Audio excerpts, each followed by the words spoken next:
founder of Bloomberg LP and Bloomberg Philanthropies, and three-time mayor of New York City, Michael R. Bloomberg.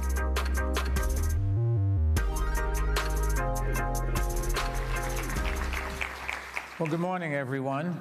It is a happy occasion that we've had a good conference, and we're all going to go home knowing what we have to do, but I will have to put a little bit of a downer in at this point. If you haven't read the news today, there were enormous flash floods in Vancouver, basically cut it off from the rest of Canada, and the enormous amount of damage, and I don't know what the casualty count was, but it just tells us that the climate change is real, and the storms are getting more frequent, and the storms are getting stronger, and we've got to do something about it. And that's what this conference is all about, and you are the solution to the problem.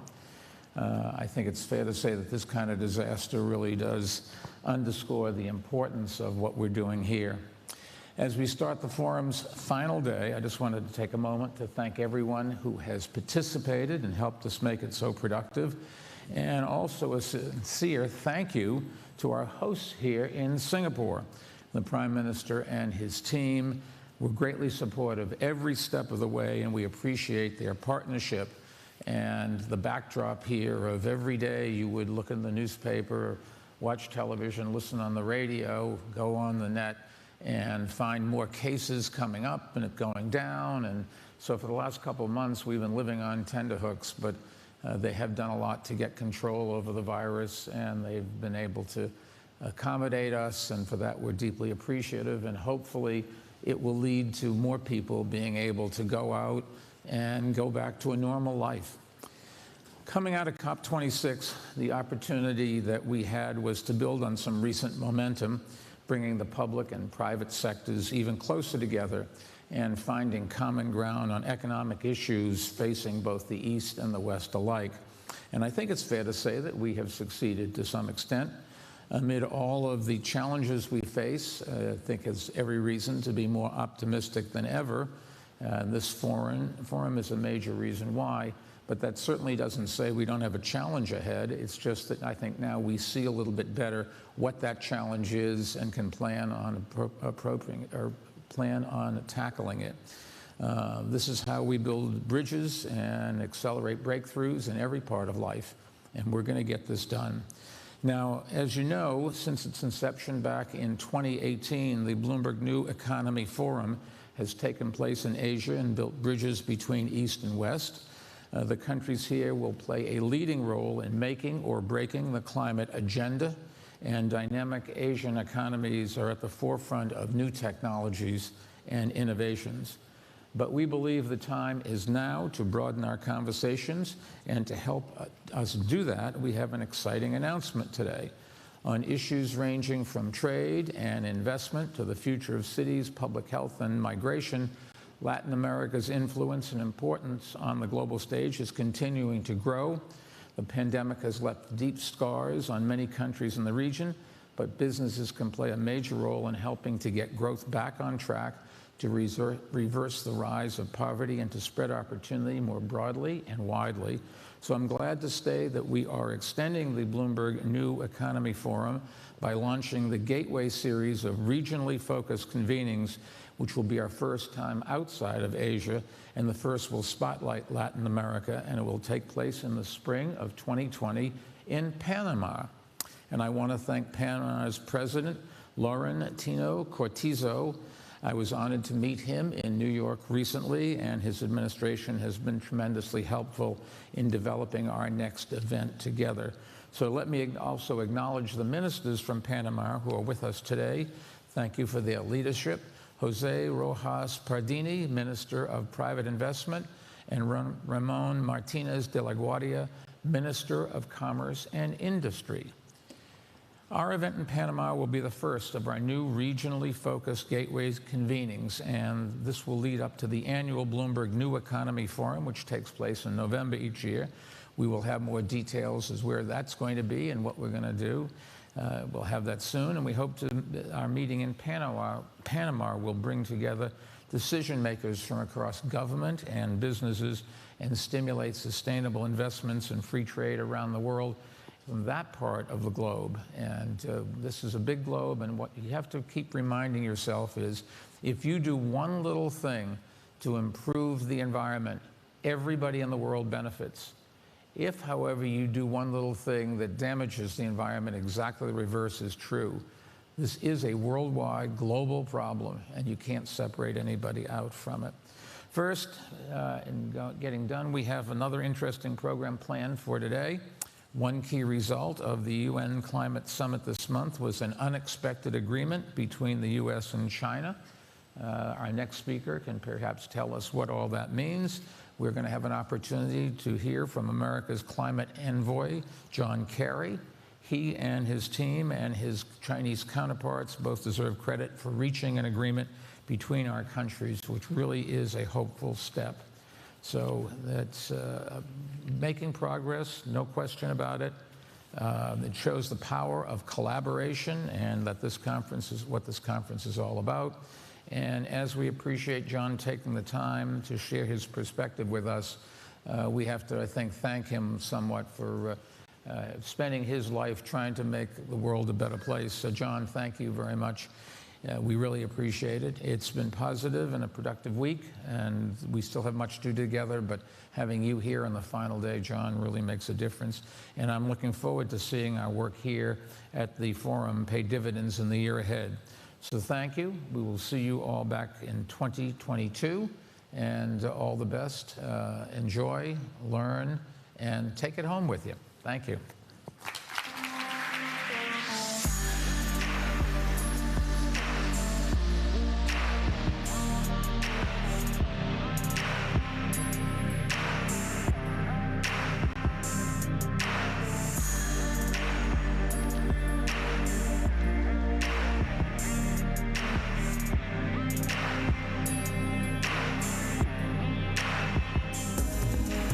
Welcome to the stage, Bloomberg Senior Executive Editor and Head of Bloomberg Economics, Stephanie Flanders, and U.S. Special Presidential Envoy for Climate, John Kerry.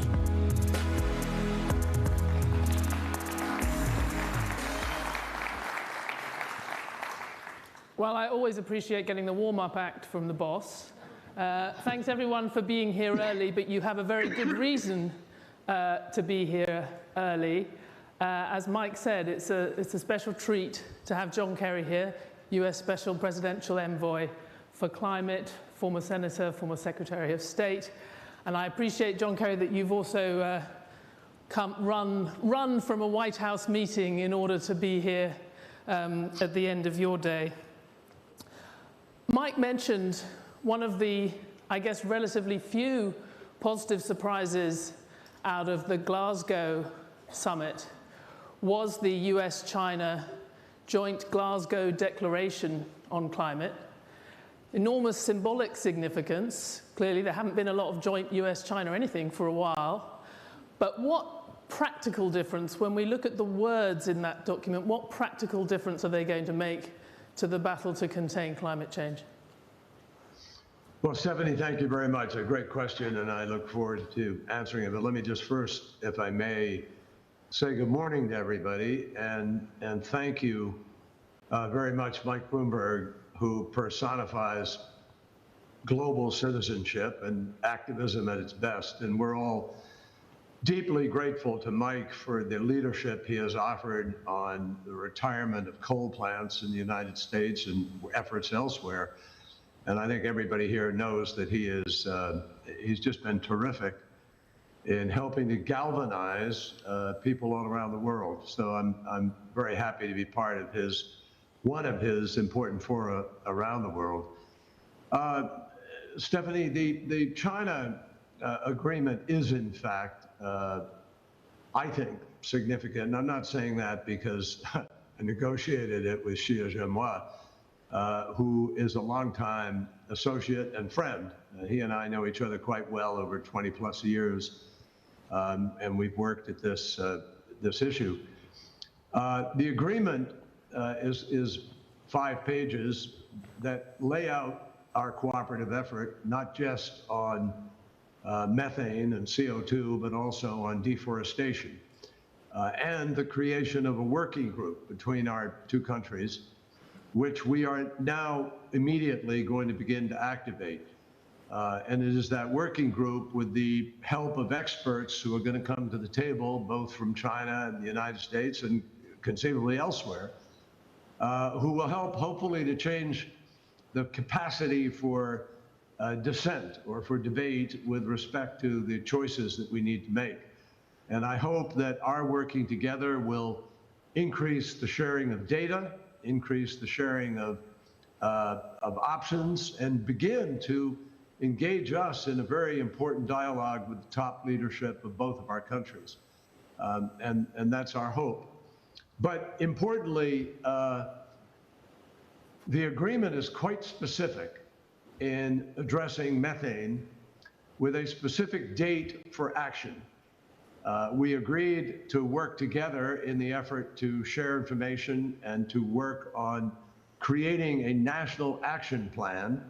We have accepted the notion which President Biden put forward in Glasgow, together with President von der Leyen of the EU, of a methane pledge. And the pledge is that we will reduce methane by 30% on a global basis, which doesn't mean any individual country is doing the 30%, but in contributed global aggregation, we will get a 30% reduction on a global basis. And China agreed to work with us to lay out an ambitious, these are the words, ambitious national action plan, which China must submit and begin acting on by COP27, a year from now in Sharm el-Sheikh. The second thing that it did was set forth a rationale for the creation of the work group and the joint agreement, which is the acceleration of the reduction of emissions, with China agreeing that that could lead to specific targets, specific programs, specific policies, specific agreement on goals between us or for themselves.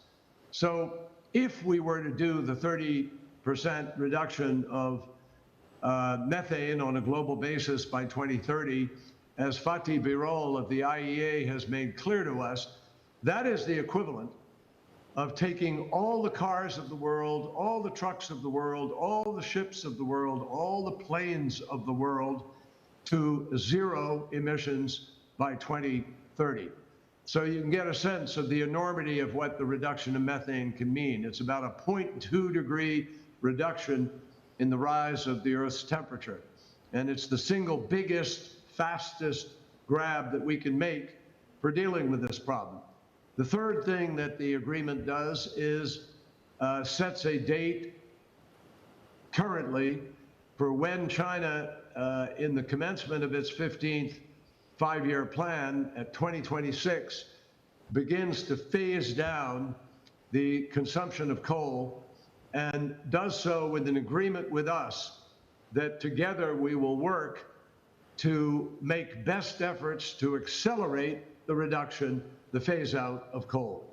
So there are three big sort of components of this, but paragraph 6 of the second page of the document lays out this goal of accelerating and an acceptance of the idea that our working together does result in the accelerating of the reduction of CO2 as well as methane.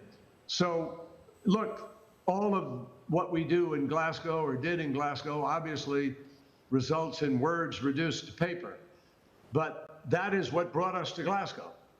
That is what resulted in the submission of 191 national determined contributions, or NDCs, the reduction of emissions. It's the words translated into actions that actually resulted in our committing to additional funds, a doubling of the amount of money that goes into adaptation, a significant recognition of the challenge of loss and damages, with a beginning of a dialogue that will take place over the next year to figure out how we deal with that. It has very ambitious increase of ambition among particularly 65% of global GDP. And that 65% of global GDP is now committed to real reductions over the next 10 years not a 2050 net zero target, but a target between the 2020 and 2030 will see a 50 to 52% reduction of emissions in the United States, 55% in Europe, 68% in the UK, 45 to 50% in Japan and Canada and South Korea. So we, in addition to that, secured major commitments from India with a 450 gigawatt deployment of renewables. Saudi Arabia, 50% deployment of renewables in the next 10 years. Africa, South Africa, committing not only to a 1.5 degree track, but to begin to phase out coal with the help of the developed world.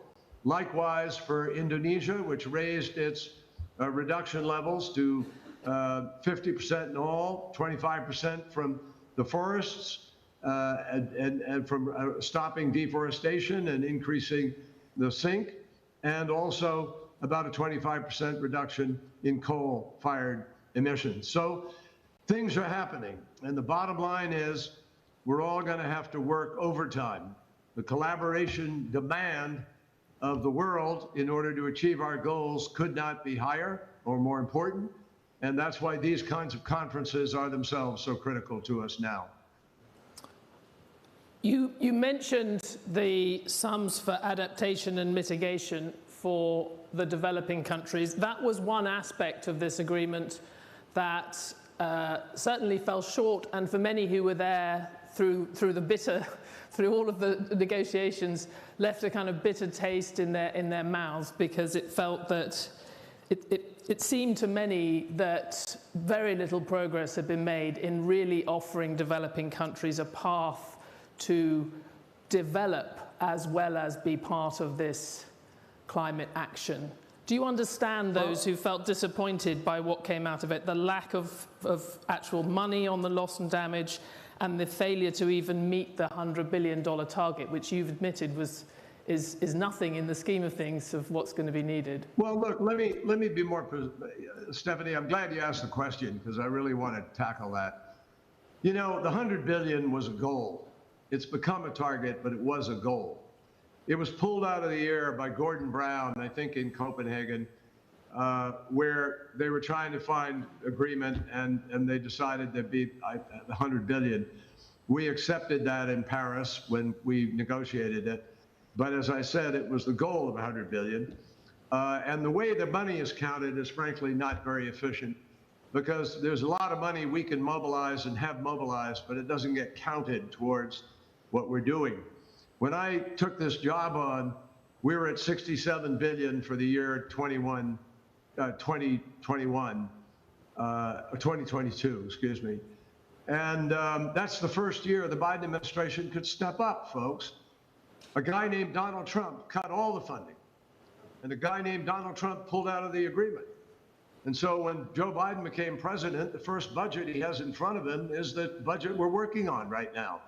And we put 11.4 billion into that, already doubling that Joe Biden had engaged in, even as we're trying to get our own country back on track and do the things we need to do to get the job done. We've accepted a 50% to 52% reduction. We are legitimately on track to keep 1.5 degrees alive. And I personally wish more energy was spent focusing on some of the countries that didn't submit NDCs, and big countries, and focusing on the countries that are not on a 1.5 track, but indeed are going to be, putting more emissions into the atmosphere over the course of the next number of years. So the reality is we got up to 95 to 97 billion, according to the OECD, for next year. And if we can complete the budget that we have coming in, then we'll be over the 100 billion for next year. In addition, we are definitely, according to the OECD, over 100 billion for the year after that, and for the year after that. So we are making good in the first year that we have an opportunity to do something with the budget. In addition, loss and damage has not even been accepted as a major part of the agreement, but we accepted the idea that it is important to deal with and that we do have to have a dialogue how we begin to deal with this. But look, if we don't want to shut the entire United States Congress down on putting money into climate, we can't accept the opening of the liability, which is going to tie up the courts and the structure and not get the money we need for adaptation and resilience. So we really ought to be putting more effort into adaptation and resilience, where we are doubling the money. In fact, President Biden quadrupled the amount of money that we're putting in, and we willingly accepted the idea of going from 20 billion to 40 billion out of the 100 billion that will be there for next year. But the bigger issue, folks, is not $100 billion. That's peanuts compared to what we have to be doing here. And the fact is that we went to the top banks in the United States. I personally engaged with Goldman Sachs, Morgan Stanley, Wells Fargo, Citi, JP Morgan, Bank of America. And those 6 banks have committed that over the next 10 years, they're prepared and will invest $4.16 trillion in this transition. In addition, Larry Fink at BlackRock says he's going to put at least $1 trillion in, and others will. And there's a global finance alliance, which Mark Carney has been working with, which has tens of trillions allegedly of additional money. But Stephanie, we have to find a way to deploy that money. That money is not giveaway, it's not concessionary, it's ready to invest. So countries bear a responsibility to also step up and make sure that they have the transparency and the contracting and the PPAs and the ability to be able to make those trillions into deployable investment, bankable money. In addition, we have to work with philanthropy. I talked to the Rockefeller Foundation last night. They're working with Jeff Bezos and with Mike Bloomberg and others who are putting in money in philanthropic structure that will then leverage tens of billions of more money that we can use to help de-risk, to help have blended finance.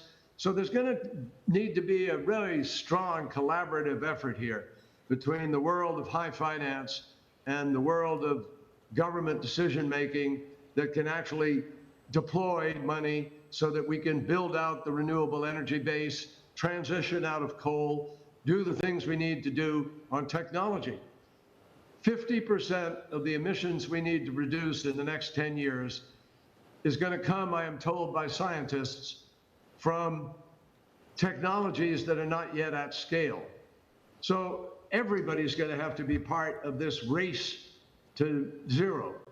And really what Glasgow did, I thought, was rather brilliantly bring people together and begin fire the shot that begins the race of this decade.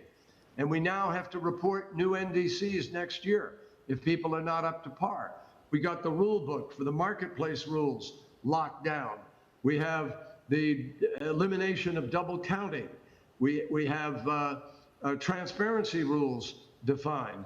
So I think a lot was done in Glasgow, thankfully, that actually makes real this next decade of action and decision making.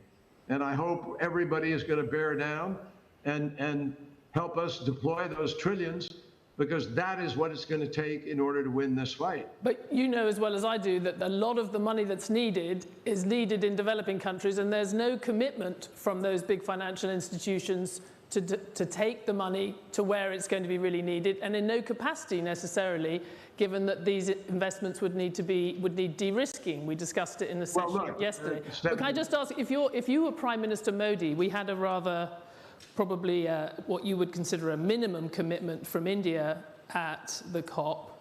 But if you were Prime Minister of India, would you have said anything different? Have you been given any reason by the rest of the world to be more ambitious in your domestic target when you're also looking at a need to develop? Let me tell you what we're doing. I understand Prime Minister Modi. I've met with him several times this year. We formed a partnership to help India be able to deploy its 450 gigawatts of renewable power. And we've agreed to bring finance and technology to the table. We will need India's governmental help to be able to make sure that the land is available, either lease or sale, that the transmission lines can move across one state to another. The discoms in India are going to have to reform because not all the revenue is collected for the electricity that is provided. And obviously, this is a two-way street to some degree. But in addition to that, yeah, we have foreign assistance programs. We have the Development Finance Corporation, which will have several billions of dollars. It is already currently financing projects in less developed countries around the world. But the real fight here, folks, we got to be real about this. We have been a leading nation in consistently assisting other countries to develop. And in fact, whether it's AIDS in Africa and the PEPFAR program, which we did in a bipartisan way with George W. Bush and the U.S. Senate back when I was in the Senate, we've always reached out. We're giving away vaccines now to the degree that we can. $1.5 billion, I think, are going out. So we are involved in helping less developed countries, and we will stay involved in doing that. But please focus on this. 20 countries equal 80% of all the emissions. They're basically your G20, though not exclusively. Those 20 countries bear the greatest responsibility for helping to solve this crisis right now. And the fact is that no country really accepted, ours included, that this was a genuine crisis until 1988, 1992, when we all went to Rio and formed the process by which we now meet every year for 26 years.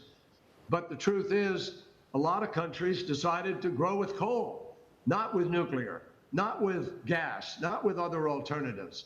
And coal is the primary culprit today in warming the planet and in polluting the air and in creating the intensity of the storms that comes with the increased moisture that rises from the oceans. And we have to start where the greatest amount of emissions are if we're going to win the battle. So if more than 50% of those 20 countries are now committed to a 1.5 degree track. And what we have to do is go to the countries where the greatest amount of emissions are and begin to reduce the greatest amount of emissions the fastest we can, as fast as we can. And that means China, Russia, India, Mexico, South Africa, Brazil, a group of countries, Indonesia. And those are the countries we've been doing climate diplomacy with. South Africa has accepted a new plan, but we have to, all of us, be able to put the deals together that will phase out their coal fast and provide the alternative renewable energy, and the other alternatives are going to be necessary to provide a holistic, virtual grid that works for the future. We're going to get some of that done with gas as a transitional fuel, gas turbines that will hopefully supplant some of these coal-fired plants. But we don't want to look at gas with its methane content and its emissions unless we have abatement. If it's abated, fully abated, then have at it. But we've got to reduce unabated coal, unabated fuel. And there's enough of that out there to present a major challenge today. The truth is that India, I think, has if India were to deploy the 450 gigawatts of renewable energy, then India is in compliance with 1.5 degrees. So this can happen. It'll take all of us working together. We have formed a partnership with India, with Prime Minister Modi, in order to bring the technology and finance to the table, and we are prepared to work with India, with other countries, to help deploy as fast as possible. But all of us are going to have to be part of decision-making. We could do better with certain countries building out much more renewable energy. And many of those countries could build out the renewable energy and then rely on a gas turbine for the base load guarantees and energy security that they need. That is something that's doable. We have high hopes, some of us, for a small modular nuclear reactor. That is being pursued. There are interesting possibilities that are happening now already in that sphere. In addition to that, I just heard today about new technology coming from a certain group in the United States that may be able to use CO2 in the burn process and then in the capture, that actually makes it easier to capture the CO2 and then do something with it. So I think we're already pushing the technology curve. If Saudi Arabia can actually deploy that massive solar field and then use the solar to drive the electrolyzers to produce green hydrogen and then pipe it across the Mediterranean into Greece and into Italy, those are real possibilities now. So we're looking at a global economic transformation, revolution, if you will. And I think new technologies are going to come along that are going to change this game, hopefully overnight, but certainly over the course of the next 10 years. We've run out of time, but I had one final question, because you talked about the importance of US leadership here, which is clear. Commitment to this agenda didn't used to be a partisan issue in the US, but it sure is now. If you looked at the polls, if you look at the recent election results in Virginia and elsewhere, you would say the Democrats are overwhelming underdogs for next year's election and, at this point, for the next presidential election. Why should the rest of the world believe this leadership is going to continue beyond the next 2 or 3 years in this crucial period? For the very simple reason that the marketplace is going there, whether the government does or not. This is going to be a global revolution.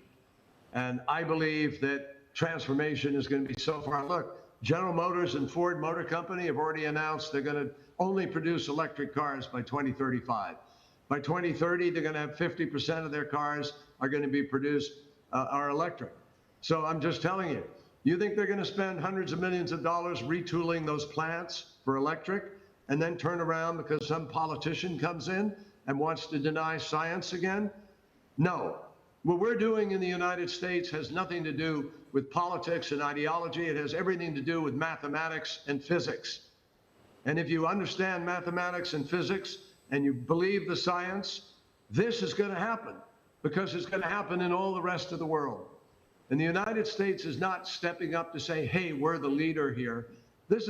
Everybody's got to be leaders here. Everybody's got to step in together. But we are here to make up for the deficit of a guy who didn't understand science and didn't have any economic rationale and who pulled out of the Paris Agreement and hurt the world in doing that. And we don't have any time for that. So we're going to come back. We're going to do everything in our power, because our citizens are as exposed as citizens everywhere else in the world. I just left the summit at the White House with President Lopez Obrador and Justin Trudeau, Prime Minister Trudeau. And Prime Minister Trudeau talked about what's just happened in Vancouver. But what's happened in Vancouver is, you know, what's happening in Russia, where the infrastructure of their extractive economy is threatened because the permafrost is shifting, or the fires taking place in Siberia, or mudslides anywhere in the world, or fires anywhere in the world, or drought anywhere in the world. I mean, if leaders don't grab onto this baton, they're going to get thrown out, because the public understands what's happening and they're demanding action from all of us. So I believe no politician in 2024 is going to step up. And besides, it's way too premature to be making any speculations about. I can't believe what's going on. President Biden is going to pass his next piece of legislation. And together with his infrastructure bill, that's going to put about $2 trillion plus, much of which is going to go to climate action in the United States. And even while Donald Trump pulled out of the agreement, the vast majority, 37 governors in the United States, Republican and Democrat alike, continued to stay in the Paris Agreement. Over 1,000 mayors continued to stay in the Paris Agreement. And they, you know, as I say, America stayed in that agreement, and fully 90% of the new energy being brought online around the world today is online because of renewables. This is happening without government. It's happening because the marketplace has made a decision. That's where we have to go. And with disclosure and trading mechanisms and pricing of carbon and CBAM coming at us, believe me, folks, no one politician can undo what is about to happen. Well, that's an emphatic note on which to begin our final day of deliberations. John Kerry, Special Presidential Envoy for Climate, thank you very much for joining us. Glad to be with you. Thank you so much.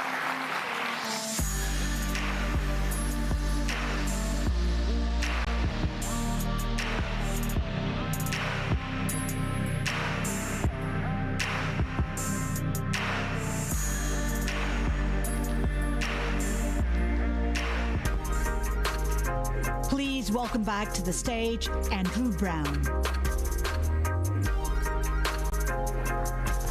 Thank you.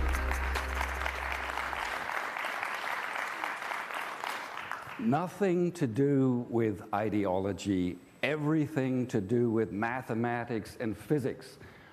Welcome to Geopolitics Day. We're going to spend the next 3 hours looking at superpower competition and how that competition is playing out in various domains: supply chains, technology, and capital markets. The conversation could hardly be more timely. We're just a few days away from COP26, where I think we saw the first tentative signs of US-China warming. And evidence of that was the agreement that John Kerry worked out with a man he called his good friend of 20 years, China's chief climate negotiator, Xie Zhanghua. And then, of course, on Monday, we had yet another virtual summit between Joe Biden and Chinese President Xi Jinping. So a couple of housekeeping notes. We're going to power through this morning. We're not going to have a coffee break. So if you feel the need for a caffeine fix or anything else, feel free to wander out at any time. Of course, if you wander out, we would prefer that you wandered back. The other thing is that we want this whole session to be super interactive. So not just questions, we're also interested in what you have to say in statements. No iPads today. Today is microphone. So if you have a question or you have a statement, please put up your hand and we'll bring you a microphone. I think that's it on housekeeping. So we're going to set the stage with a Bloomberg data presentation. What else? Tom Orlik is our chief economist, and Tom and his team have put together a data presentation looking at risks to global trade through two prisms: US-China competition, and also through climate. So let me hand you over to Tom.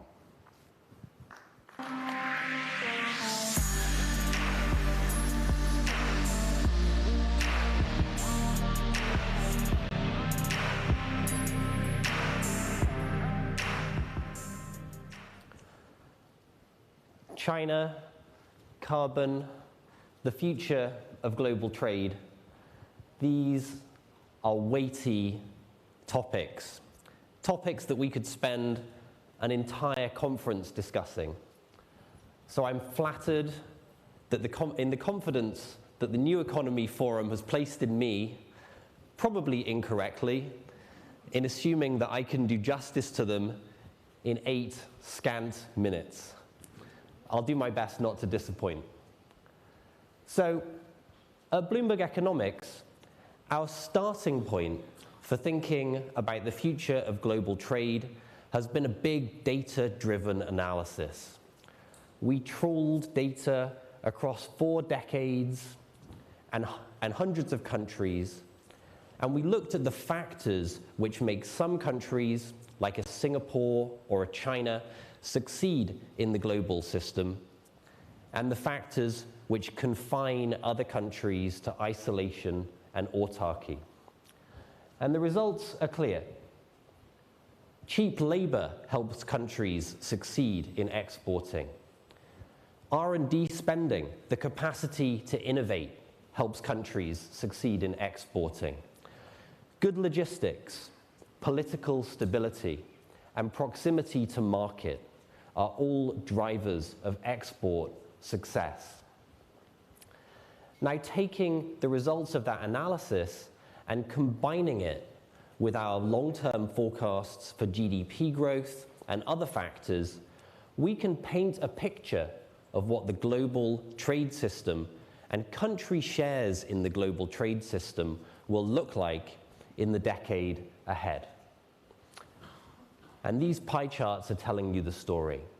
Now, there's going to be some differences in our baseline forecast between country shares in global exports in 2030 and country shares today.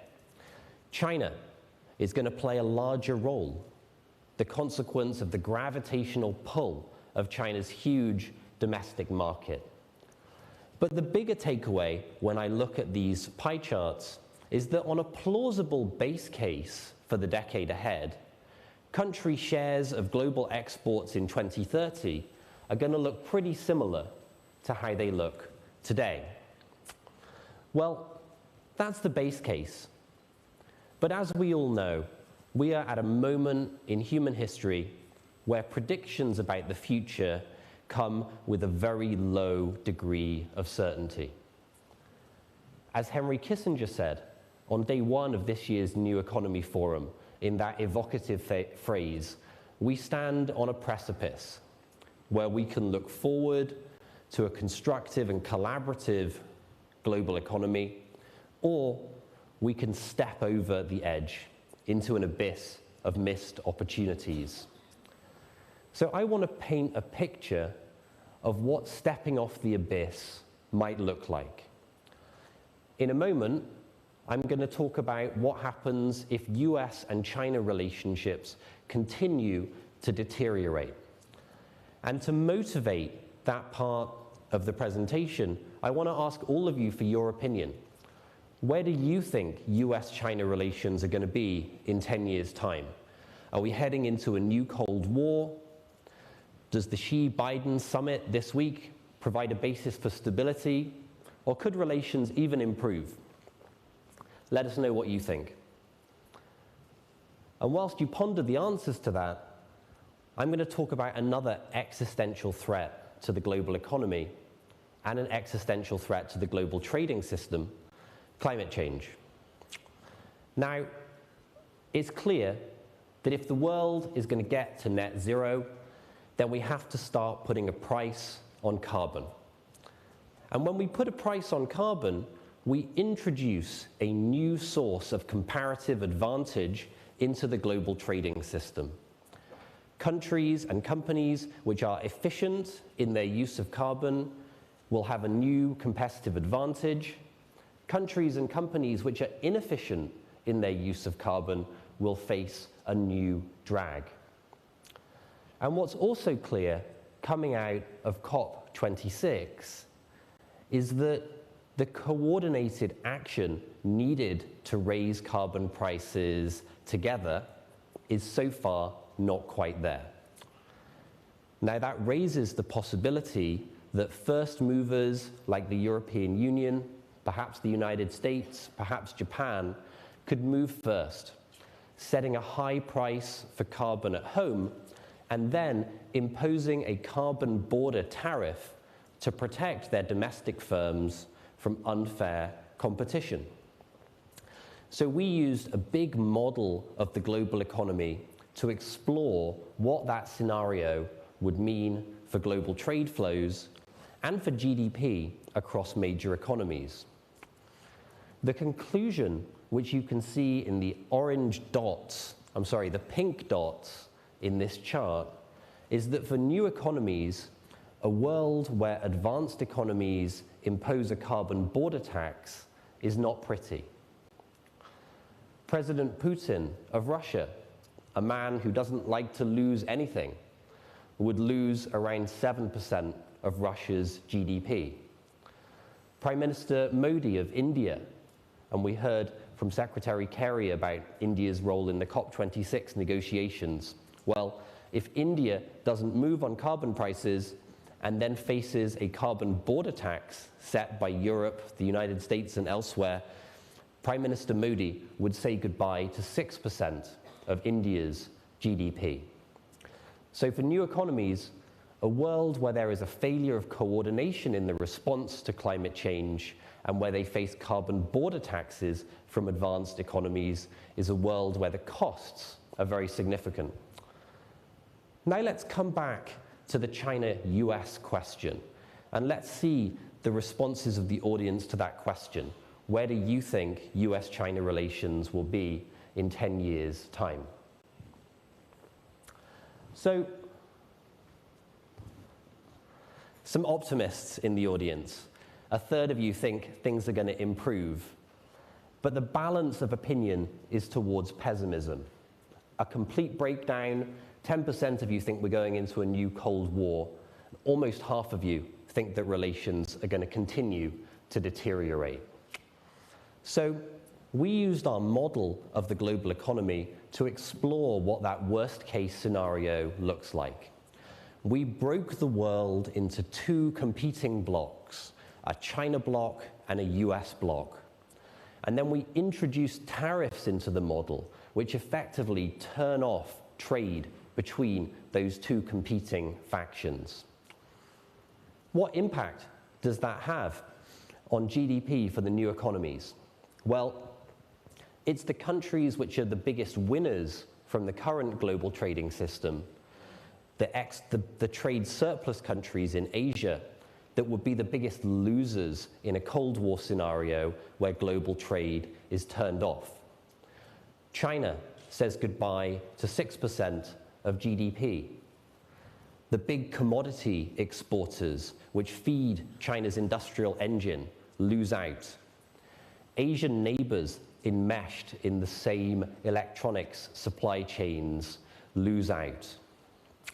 And ultimately, with so many US and European firms tying their fate so closely to the continued growth of the Chinese economy, the whole world would be the loser. So, let me be clear.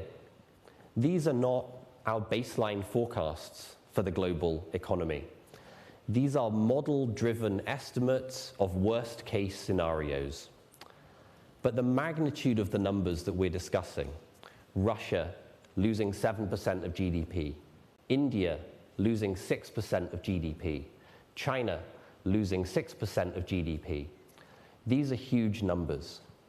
And they underscore the cost to the new economies and the world if we get it wrong on climate change and US-China relations, the benefits and opportunities if we get it right, and the importance of the conversations that we're having at this year's New Economy Forum. Thank you for your attention.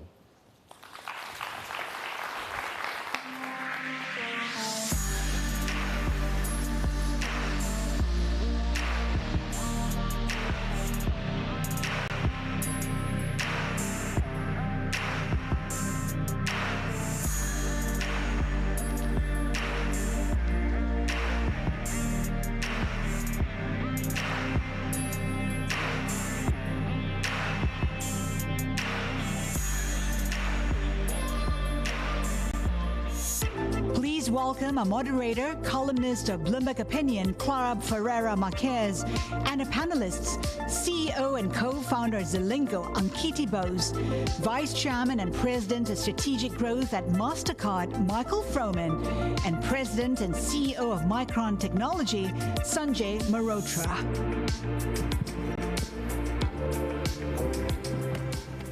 Well, the pandemic has thrown the world of logistics into a tailspin. Pretty much everything that could go wrong has gone wrong.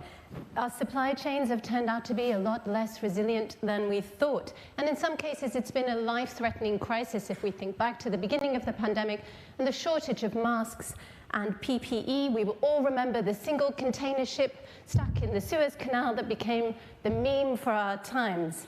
Where are we today with freight rates dropping off a little?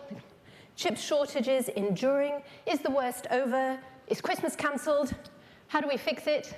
Here to talk with me about that, my panelists, and I will jump right in. Ankiti, you run a major retail platform. Tell us, what does it look like from your perspective today? How bad is it? Is it getting better? So I think there are two problems with the supply chain right now. One is an immediate problem, that there's a lot of demand, and how do we meet it? There just isn't enough stuff that has been manufactured across different segments. There aren't enough people in the ports. There aren't enough containers to ship them. So yes, to your question of will there be a lot of inflation in all of our Christmas shopping, I think the short answer is yes. But then also all of this and the last 18, 24 months have exposed other fault lines in the supply chain. Lack of transparency, lack of digitization in it, lack of our ability to trace and track everything, which has exposed ESG vulnerabilities and so on and so forth, which are, I guess, longer term problems. The good thing is that we all can see it now and can feel the impact much more than we did before the pandemic. So the work is really cut out for everybody. Absolutely. Sanjay, give us a sense of where we are in the world of chips. So with respect to the supply of chips, let me first point out that we at Micron, looking at the semiconductor industry as the fourth largest semiconductor company in the world, and the only company in the US, in fact, in the Western Hemisphere, that manufactures semiconductor memory and storage, we really have been a strong partner to our customer ecosystem.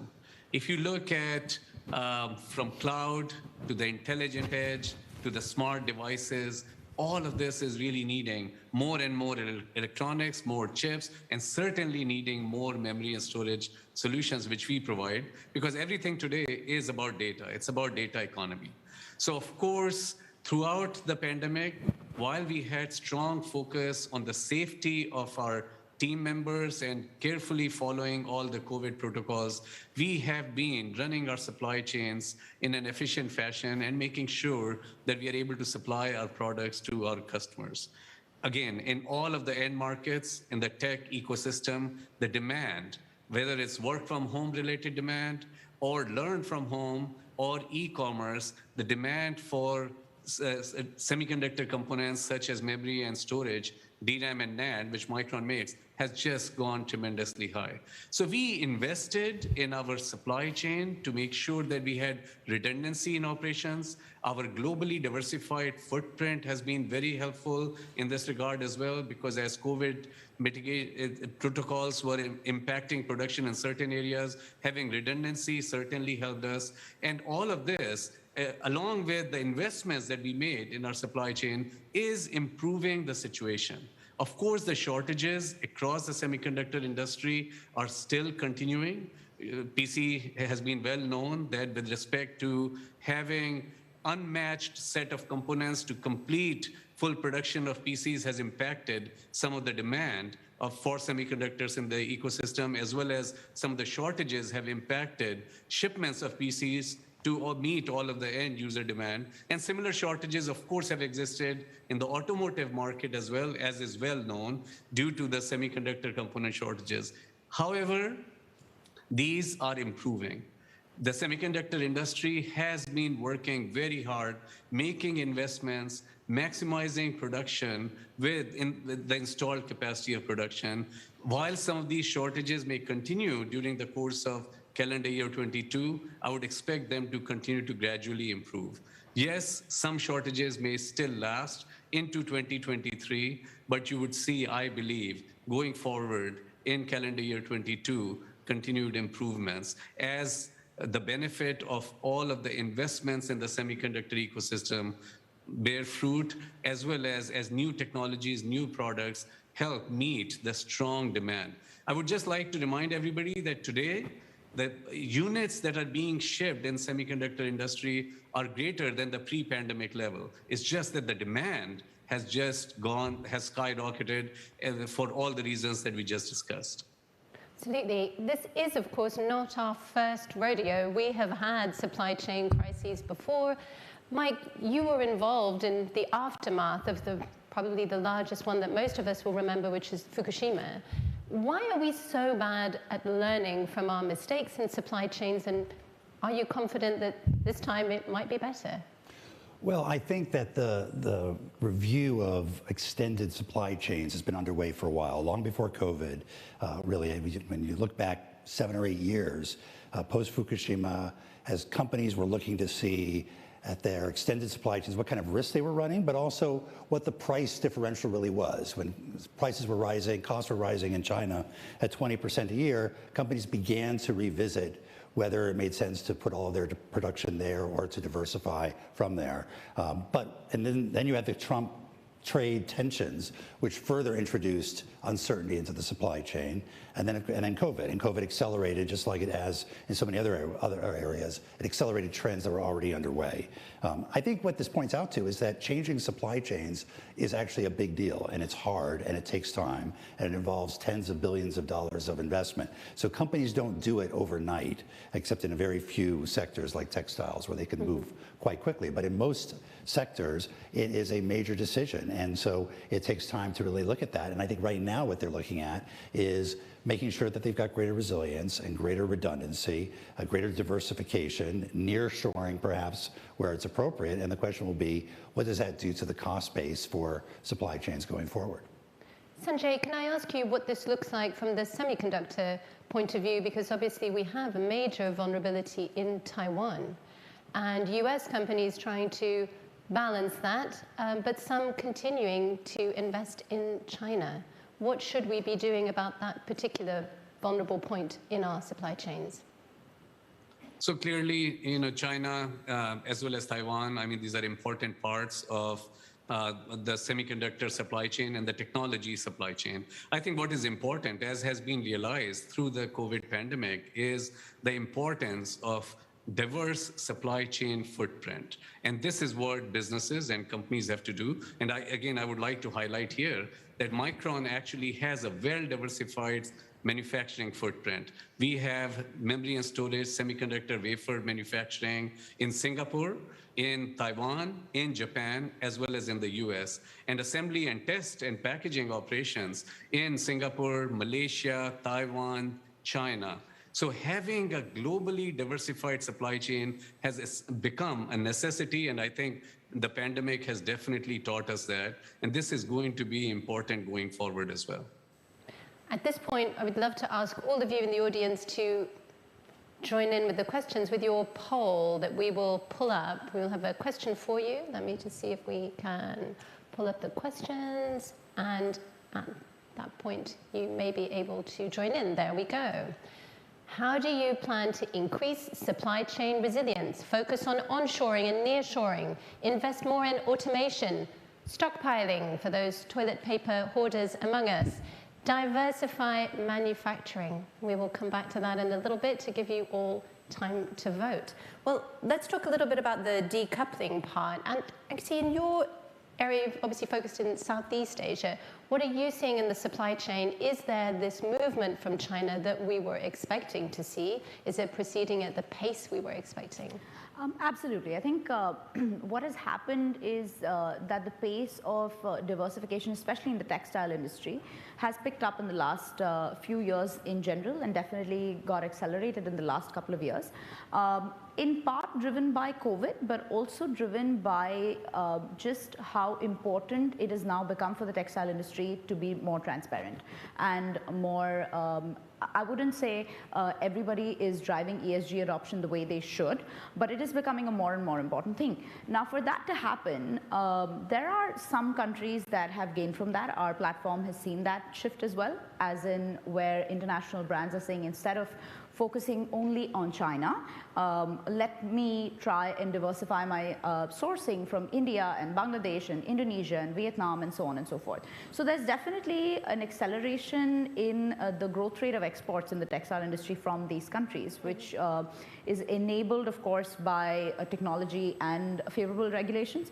And as you know, technology has played a big role in that, because in the last 4 or 5 years, the digitization of businesses that can export from this part of the world has really accelerated as well. So what China was able to do really well a few years ago, now a lot of countries in the ASEAN region and in South Asia are able to do well. They're able to digitize their factories. There are smart factories, provide data, provide complete transparency, which makes it a very good option, especially in the textile industry. And like you said, there is in our industry, because you need a constant liquidity of SKUs, a liquidity of supply, and you rarely work with 5 or 10 vendors for 5 or 10 years, this becomes a critical piece to solve. I was just going to ask you to come in on a little bit from the policy side, perhaps give us a sense of what, in particular, the US should do to protect its companies as all of this moves around. Well, I wanted to very much agree with Ankiti's points, which is that as the cost of supply chains rises, that's because we're not going from necessarily the lowest cost option, but one that's more resilient, we've got to look for ways to make it more efficient. We always think of supply chains as being this incredibly efficient part of the global economy. It's actually quite inefficient. And when you think about how much paper is involved, how little digitization there is, how much check and cash payments happen at ports, it's really quite remarkable. There's a lot of work to be done to digitize the supply chain, digitize ports and freight forwarders and the like. And that can make it much easier, not just for big companies, but very importantly for small and medium-sized enterprises to participate in global trade. Big companies have large staffs who have their full-time job to manage these supply chain obstacles at the border. Small companies can't afford to do that. And so looking for ways to digitize how invoices are processed, provenance to track goods for the transparency, so that you can, for ESG or for other purposes, smart contracts so that payments happen automatically, moving from cash and check where it's very difficult to reconcile invoices to some kind of digital payments infrastructure that can really ensure that kind of efficiency is all the more important when we see new obstacles being put into the global trading system, whether that's through decoupling or trade tensions or countries or companies revisiting the nature of their supply chains. Sanjay, in the tech industry, is the digitization looking a little better than it is in the rest of the world economy? You know, certainly in the tech industry, digitization has been accelerated during the COVID timeframe. I'll give you an example of Micron itself. Micron fabs, wafer manufacturing plants used during COVID augmented reality to bring up new pieces of equipment in production lines.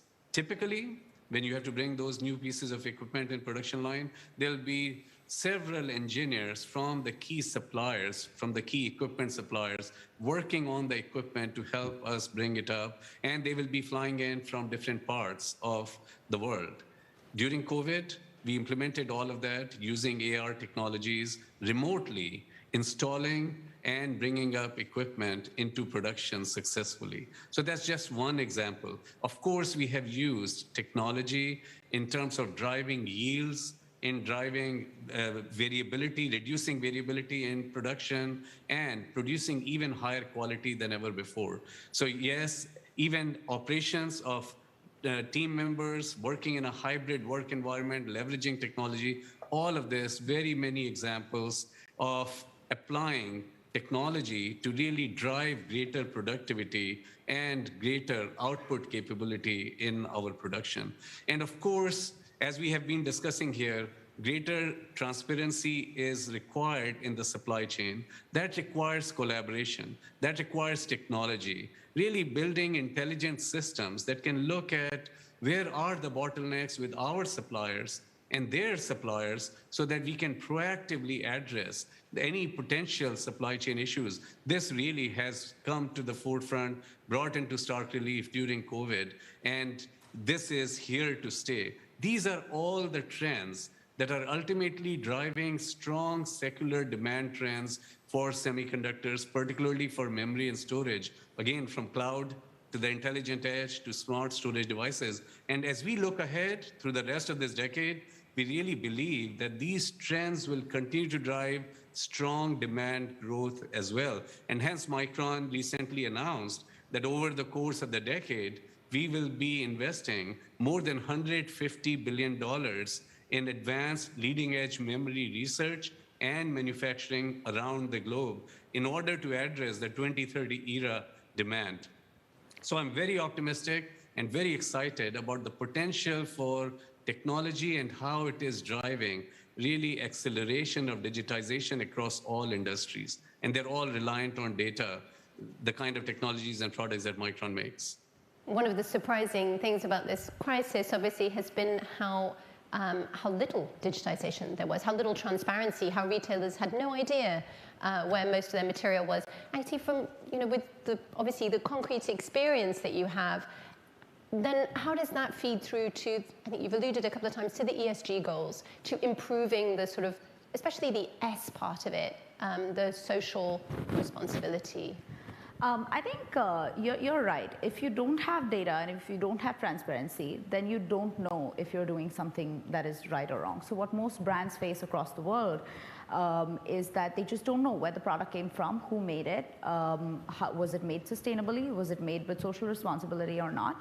And perhaps the only way to really solve for that is to have technology integrated in the factory. And of course, we're in the business of making factories and suppliers smarter so they can connect globally with brands and businesses. And as we did that, especially over the last 2 years, where the demand from the brands for this kind of transparency was very high, one of the things that we learned was that perhaps an interesting way to drive the S part of the ESG in terms of adoption is to tie it back to the bottom line. And or at least in the mid to long term tied back to the bottom line, so that businesses don't feel like the cost of ESG adoption is very high when most of them are just recovering from the pandemic. For context, most of our buyers are brands or SMEs that are buying, so it's unfair to expect them to not think about their bottom line just as they're recovering from the pandemic, especially in retail and in textiles. But like we were discussing earlier, there is a big problem in the textile industry, which is that if you don't know, if you don't have transparency, it takes about 4,000 liters of water to make a pair of jeans.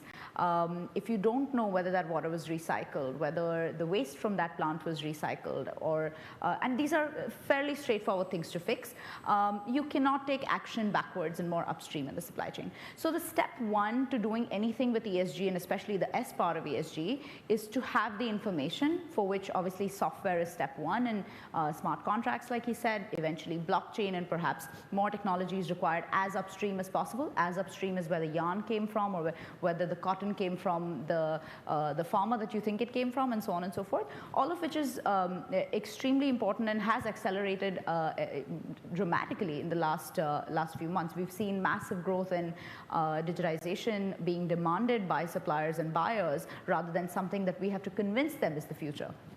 Yes, and of course consumers are much more aware of it. And part of the issue here is obviously you need consumers to drive that. And now for a long time we hadn't really thought about how our supply chains work. But now a lot of people will tell you where the 40-foot container prices are. What about the E part? With some of your previous hats on, Mike, the other thing that we can do here is obviously pressure on the E part. So, absolutely. For example, say your electricity for your factory in Vietnam is generated by coal. This is a problem for us. How much do you expect that to come through as a result of improvements in the supply chain? Well, I think that's going to be absolutely critical. We just heard from John Kerry about the outcome of Glasgow and all the focus on net zero. For most companies, including my own, MasterCard, the vast majority of our greenhouse gas emissions are in our supply chain. They're not directly under our control. And that leads to the importance of transparency and working in collaboration with other major purchasers to help our supply chain go green as well. And that kind of pressure from one to another all the way down the supply chain is what's going to ultimately get us to net zero. It goes to the consumer piece of this as well. We recently came out with what we call a carbon calculator, which calculates your carbon footprint as you spend money on your card, and then gives you the opportunity to immediately offset it by a nature-based solution, by planting trees. And so it's a little bit of behavioral economics. It teaches consumers to be aware of what their supply chain is producing and what their role is in it, how it's contributing to climate change, but then also gives them an opportunity for action. And I think all of this focus on net zero, on climate change, is going to be part of this larger effort to bring greater transparency and raise the standards throughout the supply chain, and technology can play a critical role in helping that happen. Do your consumers pay up? Yeah, absolutely. I think when you give them the opportunity, consumers are the ones who are most concerned about going with brands that they view as sharing their values, of having the ability to have impact themselves. And so if you can give them that opportunity, the moment they learn that that ticket they just bought or that bag of groceries they just bought expanded the carbon footprint by X amount of kilograms, they're willing to then take action to have an offsetting impact. And that will send a message through the supply chain as well, when consumers have that ability to send that message. Absolutely. Let's see the results of our poll and find out how many of you are stockpiling and how many are not. There we go, diversify manufacturing and equally the first two. So it really is a fairly diverse set of results. Sanjay, would you like to comment? Is this something that you might have expected to see? You know, I can't see your results, so I could not see what the survey results were. But there is no question, as I said earlier, that diversification of supply chain, global footprint is critically important. Transparency in the supply chain is absolutely important as well. And this is something we have been focused on, transparency with respect to our suppliers and their suppliers, but also greater transparency with customers in terms of what their roadmap is and what their forecasts are. And I really believe that during COVID times, the world has taken a step forward in terms of driving greater transparency. So these are certainly some of the important aspects. And you know, as we look ahead at the opportunities, of course, as we look at diversification of the supply chains, you can see, particularly in the semiconductor space, that global governments are trying to define their policies because there is a clear recognition that how important semiconductors are to the economic growth, to the global economic growth, as well as various national security considerations. And therefore, the focus by various governments on resilient supply chains is important. This will be certainly enabling, I think, greater resiliency and supply chain capability in the future. And in this regard, you know, certainly in the US, Secretary Raimondo, as well as Biden administration's focus is very well placed in terms of really building more resilient global supply chain for US, but same kind of efforts, as you can see, and as have been discussed at the G20 recently as well, to really drive greater resiliency, and that requires greater diversification. So I would agree with the diversification piece. I could not see the other things that you had on that results here. Well, I am in a similar position to you because I broke my glasses on day one of this conference, so I am also reading it with some difficulty. But at this point, we can open to audience questions. So if anyone is out there, unfortunately, you do have to it's a DIY approach today, so if you did want to ask a question, you put your hand up and we will spot you in the audience, wave a little, and we will see you and bring you a microphone. Clara, while we're waiting for a question, can I just add to what Sanjay just said, is I think there's an important role for government here and government policy, and putting on my old trade hat. The one agreement the WTO has come up with that was truly multilateral is the trade facilitation agreement. And it really goes to the question of how to make supply chains and trade facilitation more efficient. It really depends on having good rules of the road for the digital economy, allowing the free flow of data across borders, being able to use that data in a way that certainly protects the privacy of individuals, but also allows the efficiencies of an open digital economy to be enjoyed. And right now, we're seeing a lot of countries head towards more protectionist measures when it comes to data, oftentimes driven by legitimate concerns, but working through those concerns, for example, on privacy, to protect individual privacy, but at the same time, allow data to flow in a way that allows supply chains to be more transparent, allows them to be more efficient, is going to be critical. And you know, Secretary Raimondo was here a couple of days ago talking about a Indo-Pacific economic framework, partly around the idea of an open digital economy. That's going to be very important. Singapore has played a critical role in this region in establishing some strong standards and principles in that area. Absolutely, as you say, since something Singapore is very eager on. One of the other sort of policy aspects of this is antitrust. I mean, we do know that a lot of the issues in shipping came from the fact that we have a very small group of companies that control the bulk of shipping. And as you said earlier, the small guy is a lot more affected, and this is all of Ankiti's supply chain. What can be done on the antitrust side? Is that part of the solution? Well, I think competition is good, and we have to maintain competition in every sector. I think we also have to recognize that right now we're going through a particular demand and supply crunch. You know, over the years, I'll use the US as an example, demand for goods has been going down for 30 years. Demand for services has been going up. That changed about a year ago, and demand for goods jumped significantly back about where it was 20 years ago. And until consumers stop buying as much goods and start going back to their traditional practices of services, As factories come more on board, as people get vaccinated around the world, as certain labor disjointedness gets addressed at the ports, then you'll begin to see, as Sanjay said, these sort of immediate constraints to be relieved a bit more. But over time, I think the issue is we need competition, and we need to make sure that we have as much openness as possible at the border. In the minute or so that we have left, I'd like you to give me one lesson that you think the world should take from this particular supply chain crisis. And I'll start with you, Auntie.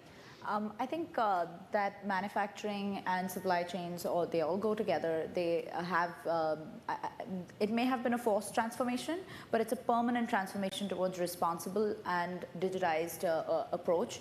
So everything from digitizing manufacturing assembly lines to invoicing, contracts, etc. This is a permanent shift. So, and the role of technology is, it levels the playing field, and it will level the playing field with data and information. So I think every business should think about the future with that lens. Sanjay, what lessons should we take from this crisis? Because of course, every crisis is an opportunity. I think it absolutely is a great opportunity, and I think some of the steps that have been taken are going to be helping tremendously. Transparency requires partnerships, strong partnerships between suppliers, strong partnership with customers and across the ecosystem is going to be critical. And it also requires partnership with trust, transparency, and accountability and commitment. I think these are the key aspects that will be important in continuing to address the supply chain crunch we have today. And of course, appropriate investments. And as Ankiti said, based on data, those investments are going to be essential, but relying on the transparency and trust of what is needed between the customers and the suppliers is going to be an important aspect as well. 2 minutes, Mike. 2 seconds, rather. I think striking that balance between efficiency and resilience and taking advantage of the fact that we have technology now available to us to establish that kind of trust and those kinds of flows. Thank you very much, Ankiti, Mike, Sanjay. Thank you very much for joining us. Thank all of you. Thank you.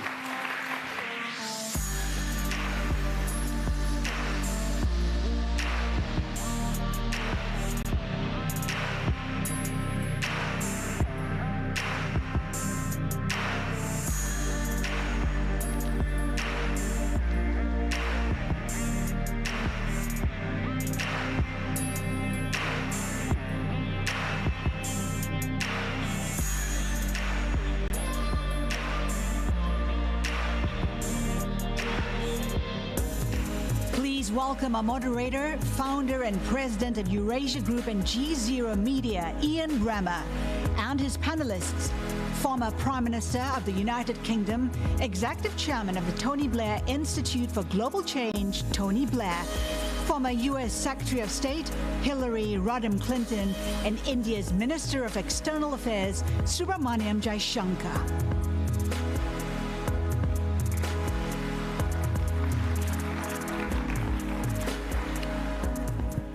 Thank you very much, all. Fascinating topic, in many ways culmination not just of this conference, but also of so many of the headlines that we've been reading over the past years. This notion that we have moved into a new global order that will be defined by fundamental competition between major powers. How that competition evolves, how we define those powers, how we choose to engage together or not in responding to global challenges. That's what we're going to talk about over the next 30+ minutes. I want to start off with Tony and ask, when you look at the mood music of the United States and China, at least over the course of the last few weeks, we've seen at least a pullback from the idea of a new Cold War.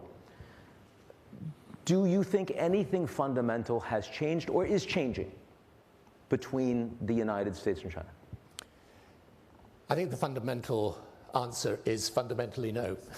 But I do think what the West is trying to search for is the right relationship with China, which, as you say, will be the defining relationship, certainly of this part of the 21st century, in circumstances where people acknowledge that China is a power, has a rightful place as a power.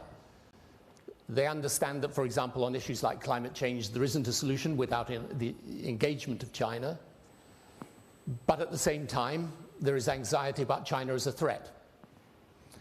And therefore, I would characterize what I think the West is searching for, and I don't think this is defined very clearly yet, but I would characterize it as one that will come eventually to maximum engagement, but with superior strength. In other words, that people will understand that you have to engage with China, whether it's on climate or pandemics or the stability of the global economy, but at the same time, recognizing that China has taken a different path in the last few years, has become more internally repressive, more externally aggressive. I think the West will want to retain superiority militarily, in technology, and on the economy. And my guess is that ultimately, although many people might disagree with this, Europe, and for these purposes I include the United Kingdom, Europe will want to be ultimately in systemic terms with the US. So, Madam Secretary, I just heard from Tony, maximum engagement, but with superior strength. When you think about this from the American perspective, looking what the Biden administration is doing right now, do you think that's where we're heading, and do you think that's the right way to define it? Well, I think that is a big part of what the Biden administration is attempting to lay out. We've seen that in recent months with the move to bring together the Quad and try to create, a very visible alliance of democratic nations in the region to be part of an overall effort to make clear to China that, of course, we have to cooperate. We should cooperate on a range of issues, but we also cannot permit the kind of aggressive military buildup, the kind of efforts to dominate maritime navigation, the intimidation of nations in the larger Asia-Pacific region. And we also have seen a very serious and important defense move by the United States, the UK, and Australia to buttress Australia as a strong partner in a superior military presence. So the Biden administration, at least from the public efforts that have been going on, is trying to strike that balance that we heard President Biden express in his recent virtual summit with President Xi Jinping. I think that a lot of what will happen in the region depends upon how other nations perceive the competition. And that is not only within Asia, but also further afield in Europe, in Africa, even Latin America, because other nations will also have to make the determination as to how they engage in cooperation with China, cooperation with the United States and our allies, and how they maximize their own interests in the midst of this very clear and growing competition between the United States and China. Thank you. So, Jay, we've heard from a lot of people, a lot of countries around the world that the United States is inconsistent. We don't know if we can count on them. We don't know what their Asia policy looks like. Haven't heard that from India. Mm-hmm. From the Indian perspective, the relationship with the United States has been getting stronger under the last 2 administrations. Last 5. I mean, no question. But I mean, since we've been talking about great power competition. So I'm wondering, from where you sit today, do you see the U.S.-China relationship as fundamentally more problematic today? Do you think the United States is a more comfortable partner for India, a partner you can rely on more? Okay. Look, let me give you a somewhat structural answer. I think there's no question that the United States has been strategically contracting for some time. Don't confuse it with the decline of the United States. I think that's ridiculous. But relatively and absolutely, American power, American influence is not what it used to be. It's also clear China has been expanding, but China, the nature of China, the manner of its growing influence is very different from the United States. And we don't have a situation where China necessarily replaces the United States. Now, while it's natural to think of China, US-China as the overarching happening, the fact is there are also a lot of other countries, including India, but not just India, which have come much more into play. There's been a rebalancing in the world. I think different countries have different weightages. So in a sense, the landscape has changed. It's become more volatile. The players have multiplied. We tend to find much more localized fixes. Secretary Clinton referred to the Quad. It's a good example of some countries coming together on a certain set of concerns or issues or interests. So the long answer to your question is the United States is a much, I've been dealing with the United States close to 40 years now, maybe more. And the United States is today a much more a flexible partner, much more open to ideas, suggestions, working arrangements than in the past. I think this reflects a very different kind of world we are moving into. A world, in a sense, you could say, the real transitions after 1992 are now occurring. And we are heading for a fairly long period of uncertainty, volatility, but creativity. So for my business, it's very challenging. Now, Madam Secretary, I noticed in your comments about what the United States is doing in this part of the world, you talked about the Quad, you talked about AUKUS, those are obvious successes for the U.S. You didn't talk a lot about trade policy, in part because we don't have a lot of trade policy in this part of the world. And when I think about CPTPP, I think about RCEP, the two largest multilateral trade agreements in the world, and the United States is not part of either of them. How much of a problem is that? Again, I know when you were Secretary of State, you were tried to move in a very different direction, but how much of a hole is that? And how do you think in this domestic and international environment we should try to address it? Ian, that's a really important question. And I probably would have answered it differently a few years ago than I'm about to answer it tonight, because I think circumstances have changed rather significantly. What I think we're going to be seeing as we are now and have ever since the eruption of the pandemic is nations, particularly the United States, but others as well, are going to be really focusing inward on their own internal production and manufacturing base for all kinds of necessities. The problems with the supply chain that has been revealed, first with the difficulties getting PPE during the pandemic, now with the backlog of practically everything with container ships, backed up as they are, certainly at American ports, means there's going to be increasing pressure internally in the United States to be more self-sufficient when it comes to certain necessities. Now, obviously, we're going to continue to be a trading nation, and it would be in our interests to take a hard look at how best to maximize this rather interesting development of how we make sure we have adequate supply within our own country, within our own hemisphere, for example, that is not dependent upon long-haul trade, not dependent upon whatever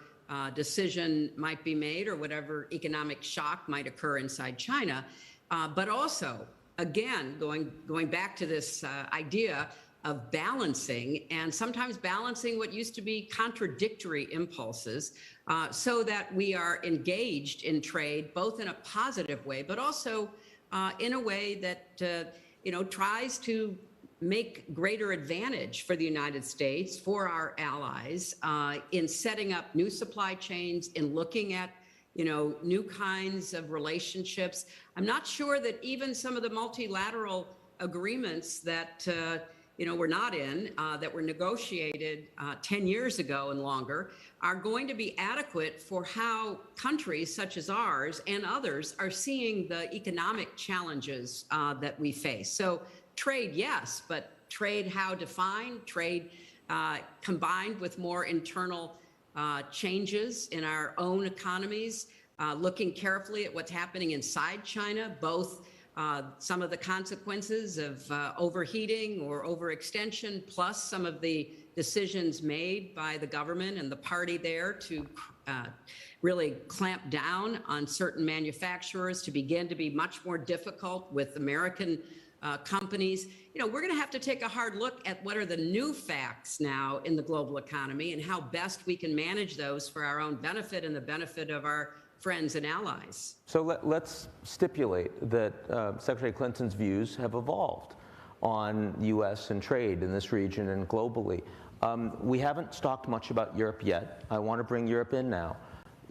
The United States, from a military lens, a national security lens, dominant player still around the Pacific.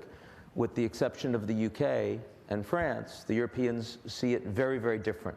How do you think the Europeans play a role with the United States and not with the United States vis-a-vis China? Where is that now, and where do you think it's evolving? Well, I think Europe at a very fundamental level is going to want to stay with the United States. And I think Europe will not want to be seen or want to start navigating between China and the US as if they were equidistant. But I think, Hillary made a really important point here, and I'm not sure, I mean, she can answer for herself, but I'm not sure it's so much that her views have evolved as the facts have changed. It is true that now there are certain supply chain issues that mean that you've got to look at things differently. But what I think would be a huge mistake is if the world goes protectionist, turns its back on the basic and fundamental principles of open trade, which are a good thing. I mean, if you take Britain, for example, having come out of the European Union, I don't want to revisit whether that decision was right or wrong, but the immediate consequence has been a drop of imports 15% down from Europe, exports 15% down in respect of Europe. This is not a good thing for your economy. So ultimately, I think that people will, in Europe, they'll want to be pragmatic around issues like trade. I think in terms of security, though, they will be very much with the United States. Ultimately, that's not to say that, and all nations at the moment are trying to work out how do we keep the relationship with China without offending the United States. Every place you go, the leadership will say, tell me how to get out of this one, basically. But what I say to them is, it may seem contradictory to have this idea that, there is a degree of confrontation because of some of the things that China's doing, at the same time as you have this space for cooperation. But in the end, you're just trying to make sense of reality. And I think the best way to look at it is that when you get to really deep relationships, relationships that go, as I say, systemically, they're about the actual institutions of countries. I can't see the UK, for example, or any of the leading European nations departing from that American alliance. I think what will be really interesting in time is to see how our relations in Europe, UK's relations also with India, evolve and develop. And I think one of the interesting things, and maybe this is not accurate to put it in this way, but and Jay will tell us if it's not, but I think India's policy has also evolved over these last years, because when you get to the middle of this century, you will have America and China as two big giants. But you'll probably have a third giant that is India. Well, Jay's going to tell you that the facts have evolved in terms of China, and I'm going to get to that in 1 second. But since you raised the question of what we need to do in terms of business, we don't want to go protectionist. I want to ask you, Hillary, one very quick question, which is, given that we're discussing right now in the United States whether or not, I mean, inflation is very high, do you think it's a good idea or not for the U.S. and China, if they could mutually agree, to remove the tariffs that were added under the Trump administration? Well, I think Ian, that there should be an effort to reconsider all of the tariffs. Some of them have hurt us and maybe hurt us for, for the foreseeable future, particularly in agricultural goods. Some of them, are more technical, and whether or not you would take it all off or you would modify them. But I know that that's going on. I know that there is an ongoing process as we speak to try to figure out what would be the best approach with respect to the tariffs. And I would predict that there will be some changes, but they will not all disappear because some of them in this new reality we're living in may well be continued. Market positive indicator from Madam Secretary. Just want to make sure everyone heard that. So, Jay, you heard from Tony. One of the countries in the world that, in a sense, has shifted most dramatically in the last few years has been where Delhi is, and a lot of that is a response to China. I'm kind of interested, do you think that the Chinese government is aware of how, frankly, badly they've mishandled their bilateral relationship with a country which has historically been non-aligned and is now a part of the Quad and is increasingly finding China and its national security orientation objectionable? Well, I don't agree with the way you framed the question. Change it. Feel free. But I don't think the Chinese have any doubt on where we stand on our relationship and what's not gone right with it. I've been meeting my counterpart Wang Yi a number of times.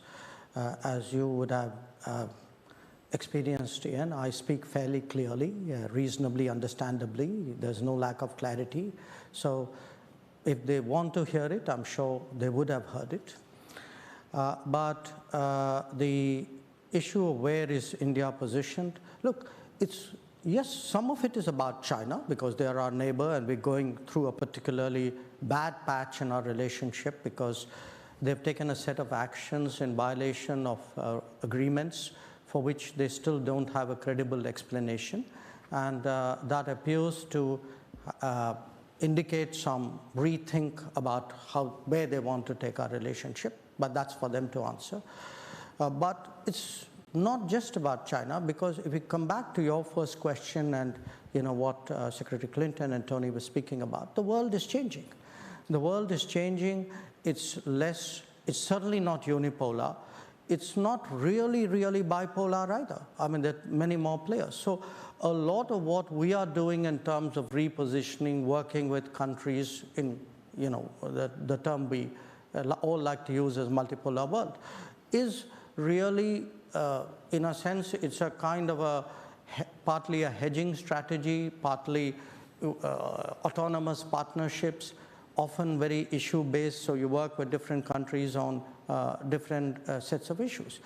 And my sense is the last 2 years have accelerated that trend, because what the COVID has done is it's called into question the old model of globalization. So we are moving from a sort of just-in-time globalization to a just-in-case globalization. Countries are willing to pay additional costs for a greater sense of security. We all want more reliable, more resilient supply chains. We want more options. I mean, many of us, and we were in touch during that period, went through very difficult issues. It could have been on health. It could have been even in some cases on food. So we are actually at multiple levels in a very complex transition. The transition, some of it is with the rise and fall and the rebalancing of powers. Some of it is many more players. Some of it is our concept of what is national security has changed. We think much more of economic security, much more of health security, much more of digital security. The need, in the old days, it didn't matter to us beyond the point what your domestic system was. Today, issues of trust and transparency are much more relevant in a data-driven world. So it does matter to me what the character of my partner is, who I partner with. So these are all new factors which I would suggest is really taking the world in a very, very different direction. And obviously, India would like to sort of stay on top of its game and see how its interests are best served. And those interests today are definitely served with a much closer relationship with the United States, with a much stronger relationship with Europe and the UK, with a very, with a, I would say, a re-energizing of our relationship with the ASEAN, especially Singapore. So all of that is happening. Do you think, Tony, I mean, you've talked about this a lot historically, that there is a fundamentally ideological dimension to the emergence of a new, increasingly multi-power, polar global order? Yeah, but it's the difference in the end when you're trying to work out what your foreign policy should be. And sometimes it's really helpful in politics not to think as a politician, but just as a person, right? When I look at the system under which we live in the UK, I can see all sorts of faults with it, but there are certain freedoms that come with that system that I like, right? And that's what I want to live under, okay? Now, I can look at the Chinese system and I can really admire the extraordinary economic progress, the ability to build the country, to lift hundreds of millions of people out of poverty. But I'm in no doubt, ultimately, as a person, fundamentally, I want to live under our system and not their system. And that, in the end, is what unites us with a country like India, because India is, as we know, the world's largest democracy. So these are important values that ultimately bind people together. Now, that's not to say that you don't pay attention to your interests. Of course you do. And that's why I'm saying you're going to have a pragmatic engagement with China.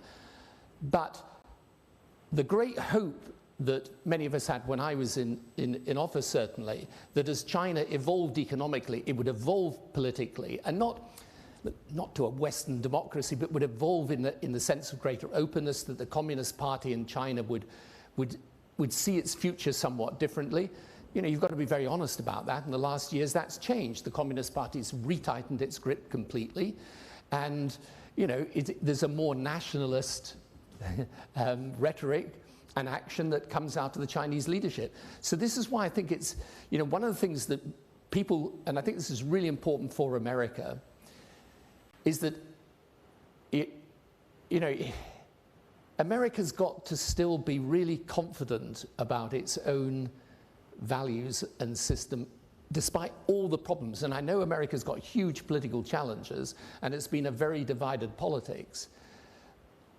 And I hope that in time that politics can come back together, because the world needs a more unified American political system, because it needs a more consistent American policy. But in the end, let's never forget, it's a great test of a country. Are people trying to get into it or out of it? I always say, if you want to analyze how your country is doing, the problem for Britain is immigration. The problem for America is immigration. That's because people want to get into it. They don't want to get into it just for a better life in terms of prosperity, because there's something about freedom, liberty, rule of law that people admire and they like. So this is why I think that in the end, with all of this, it requires a lot of, I think, sensitivity and intelligence and wisdom in the statecraft. But the way I see this century unfolding is ultimately being able to strengthen the alliance of those countries, America, Europe, and I would include India in this, Japan, obviously, and the democracies of the world, recognizing that there is something profound they have in common, that whilst we have to deal with the rise of China and engage with it in the way that I've described, we shouldn't forget that that underlying value system is important, it unifies us, and it's worth standing up for. So we're thirds of the way through here, and we haven't brought up Russia at all. And I want to do that now, in part because of the ideological point that we just discussed. It's not a democracy. Another country that we thought after '91 might become one certainly hasn't. But also because we just had Dr. Kissinger joining us, and he's someone who still says pretty strongly that the Americans need to engage more with the Russians because they're going to have problems with China long term. Hillary, do you think, I mean, you're someone that tried to engage the Russians for quite a while, and it's been challenging. Do you think that beyond the Biden meeting with Putin in Geneva, that there is more strategically that the Americans should try to be doing realistically with Putin and this Kremlin?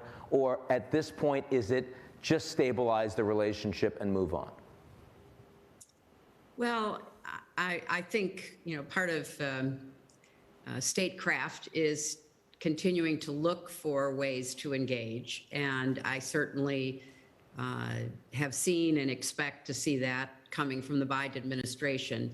But I have heard for years that, Russia would become more willing to move toward the West, more willing to engage in a positive way with Europe, the UK, the US, because of problems on its border, because of the rise of China. And, we haven't seen that. Instead, what we've seen is a concerted effort by Putin maybe to hug China more with the hope that it would stave off some of the potential problems that could come, especially in their Far East. But Russia raises a different set of questions that I think we have got to start paying greater attention with.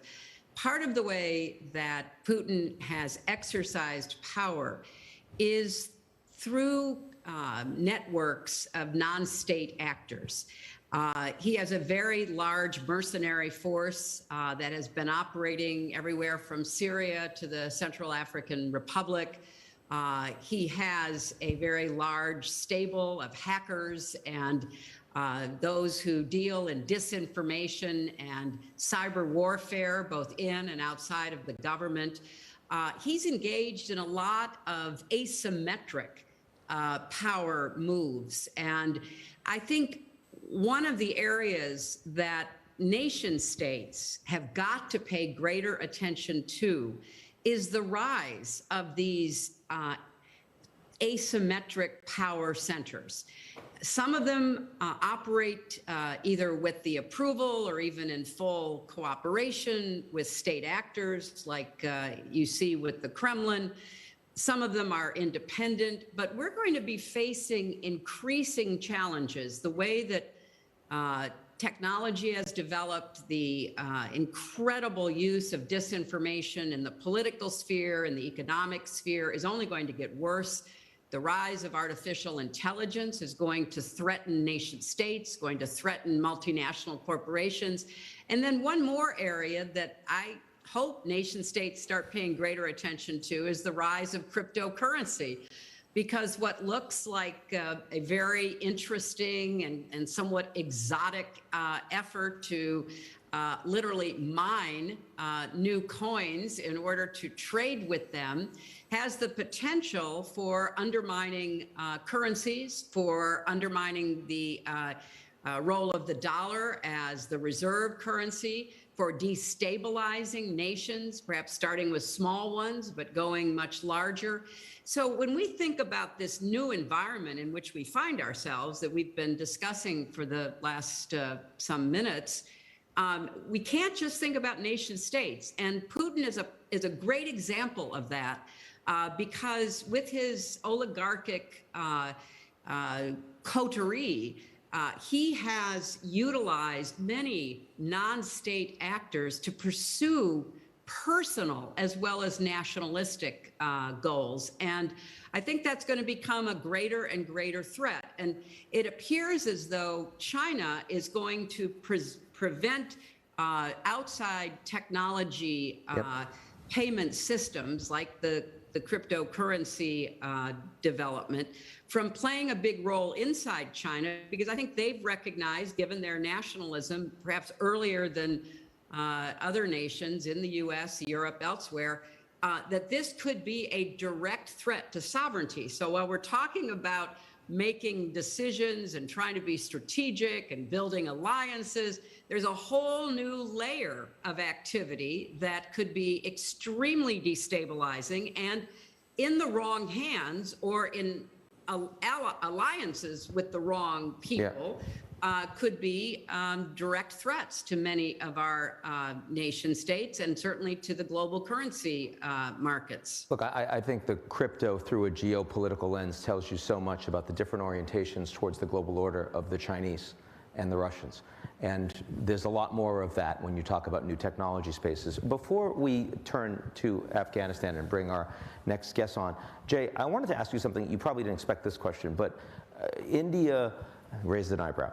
India has been both the epicenter of COVID cases and outbreak, and increasingly going to be the epicenter of vaccine production and export.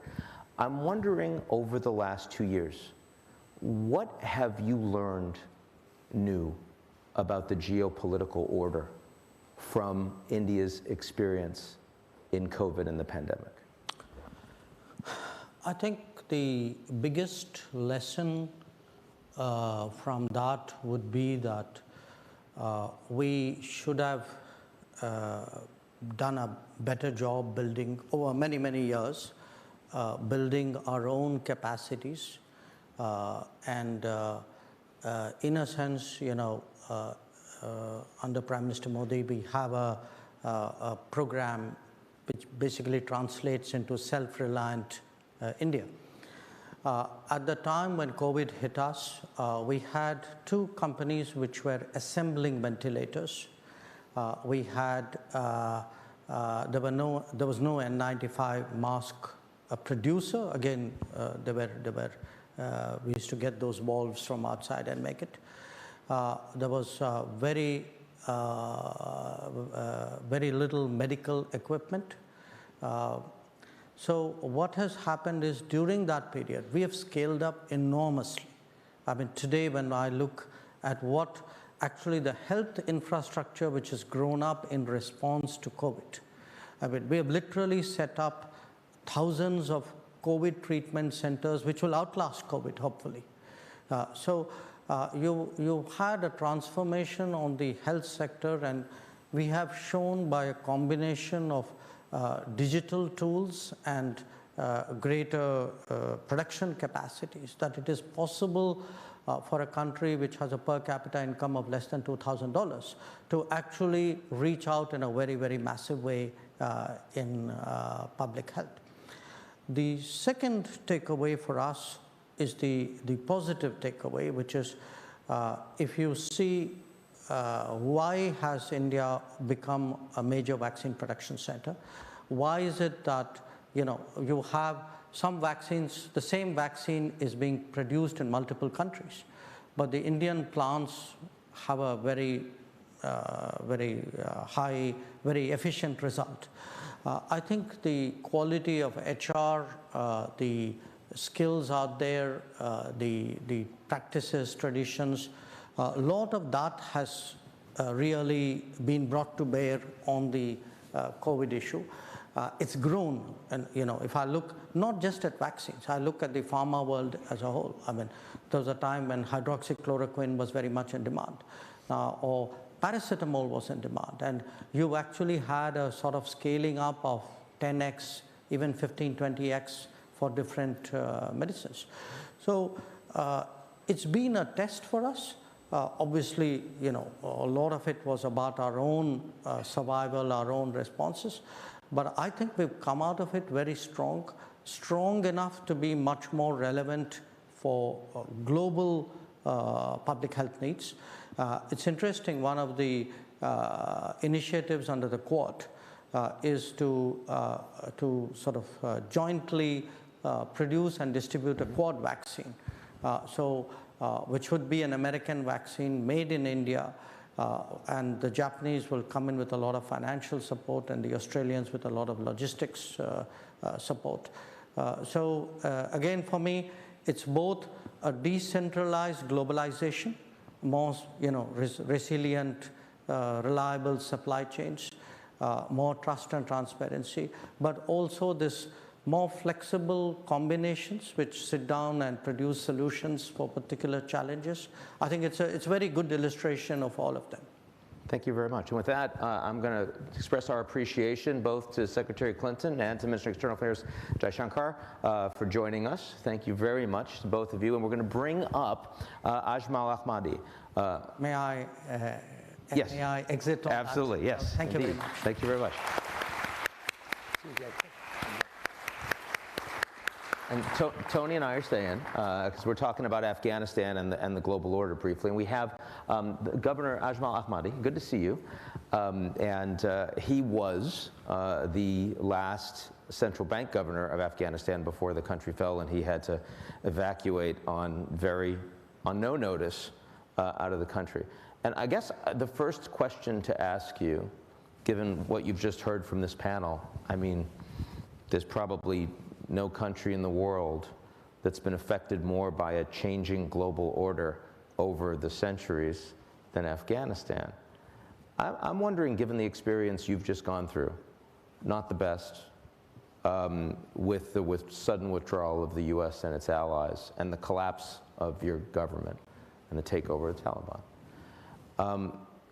have you thought, does it make you think differently today about the global order? Does it make you think differently about the United States, about China, about India, about the way that your country relates to other major powers around it? Thank you very much for having me on the panel. I think it does in a number of ways. So right now, no one expected the government to collapse as quickly as it did in Afghanistan. I don't think I myself did, regional governments did, or even the United States. And so right now, a number of countries are realigning and trying to figure out what's the right approach to dealing with the Taliban. So maybe I'll address it first from a regional perspective and then more broadly. I think most countries in the region are taking a look at Afghanistan through a security prism now and are trying to figure out how to best protect their interests. Whether it's Russia, China, or India, they're worried about narcotics flows, security, or refugees spilling over into their borders. So I think it was a little bit surprising over the past few years as a part of the government to see a number of these countries hedge their bets in order to make sure that if the Taliban took power, that they would have a good relationship with them. So from the perspective of someone who worked there, that was, I think, something that changed my perspective.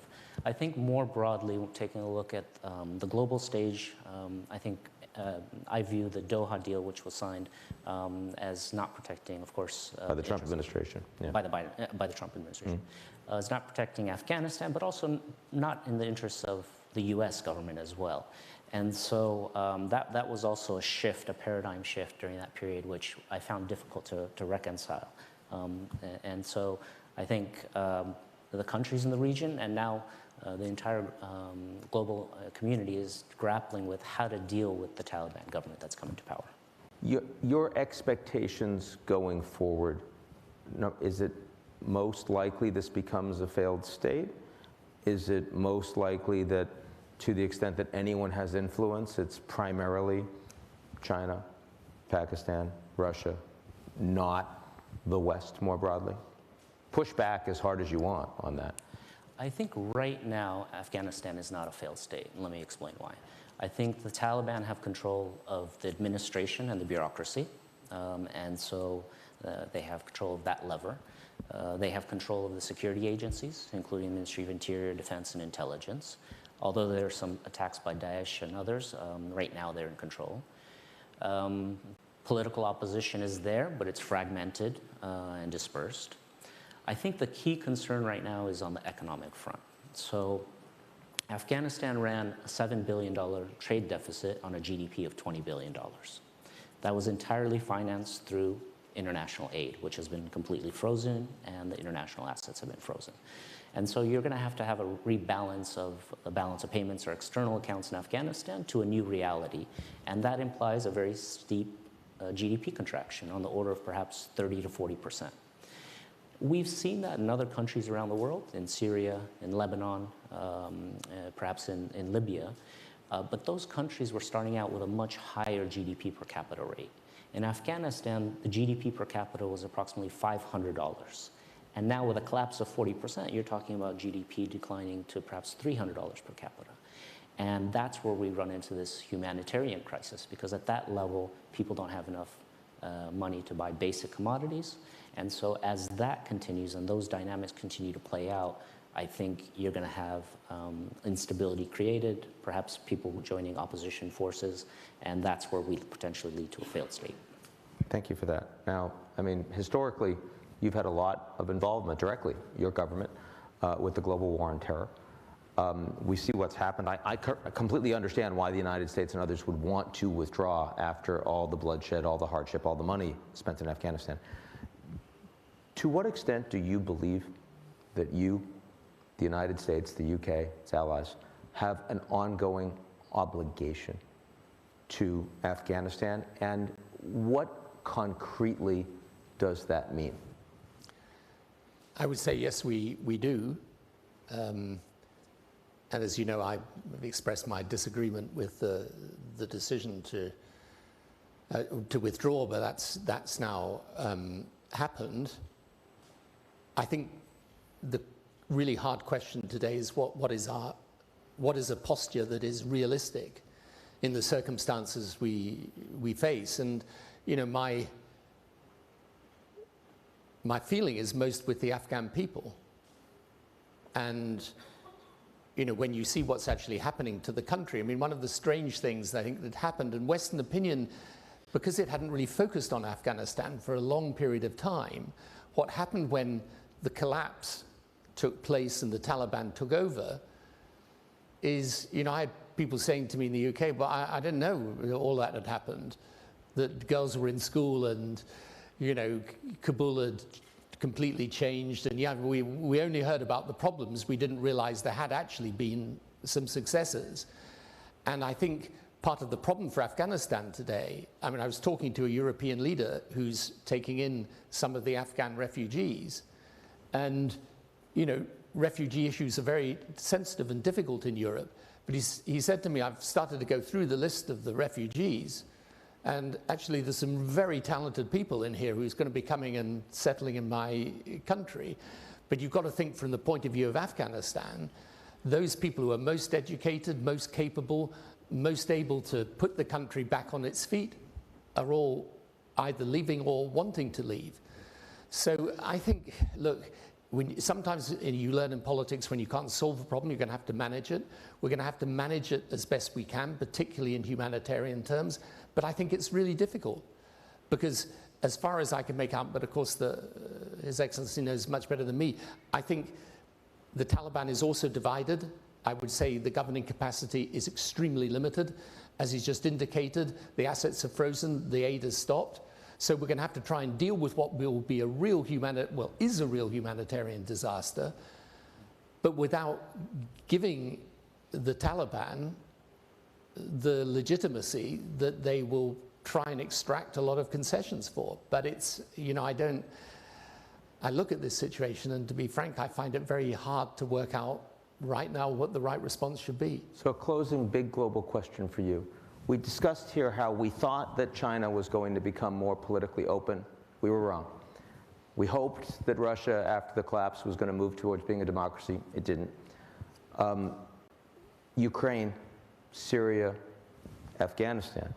I mean, these are countries that the US and the West have been very involved in, no longer really in big pieces of it, in the case of Ukraine and the countries more broadly. What does that say to you about the future of the global order, and what do you think we need to do differently as a consequence? I think what we need to do, as someone who was in power and very much involved post 9/11, I think we can learn the lessons of what some people would call overreach back then, but okay, we can learn those lessons, but it's important we don't draw the lesson that we go to the opposite extreme. There's still a need for American power. There's still a need for the alliance that is based on the values I was describing earlier.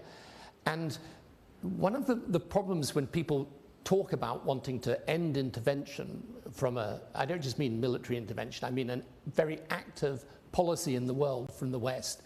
The problem is if the West doesn't have an active policy, if it's not there standing with its allies in a consistent way, don't think that what happens is that no one else moves into that space. They do move into that space. And if you think what's happened in Syria, by the way, look, in Syria, where after all the military intervention there was to prop up a dictatorship, not to remove one, whatever else you say about President Putin, Russia stayed the course, Iran stayed the course. 11 years later, or 10 years later, Assad's still in power, and the region's feeling that they have to deal with them. So my point about the West is, in the end, it's also about having staying power. And it's about understanding that your and our ability to affect the world will ultimately affect our own interests. And the reason for us having an engaged foreign policy, building alliances, is not because we don't want to put our own countries first. I mean, whoever in politics doesn't want to say Britain first or America first, of course our country always comes first. But the question is, what does coming first mean in an interdependent world? And what it means to me is you need to be also engaged with your allies in shaping that world, because that is in your interests. And the reason for having that engaged foreign policy with your allies is not in denial of your self-interest, it's in satisfaction of what I would call an enlightened self-interest. Tony Blair, Ajmal Ahmadi, thank you very much.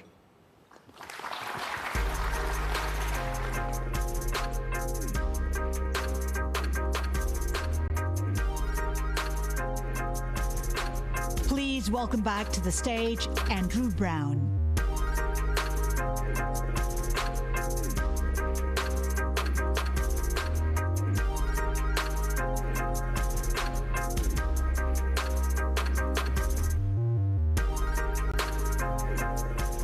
I'd like to welcome to the stage two of the foremost strategic thinkers in Washington, D.C.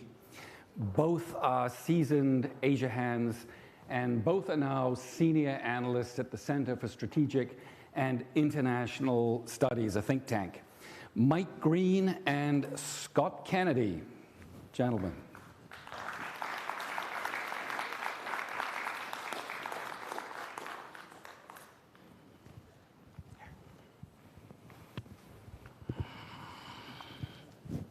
So you both conducted scenario planning exercises here at the forum, otherwise known as wargaming. These are off the record, so we can't go into any of the detail.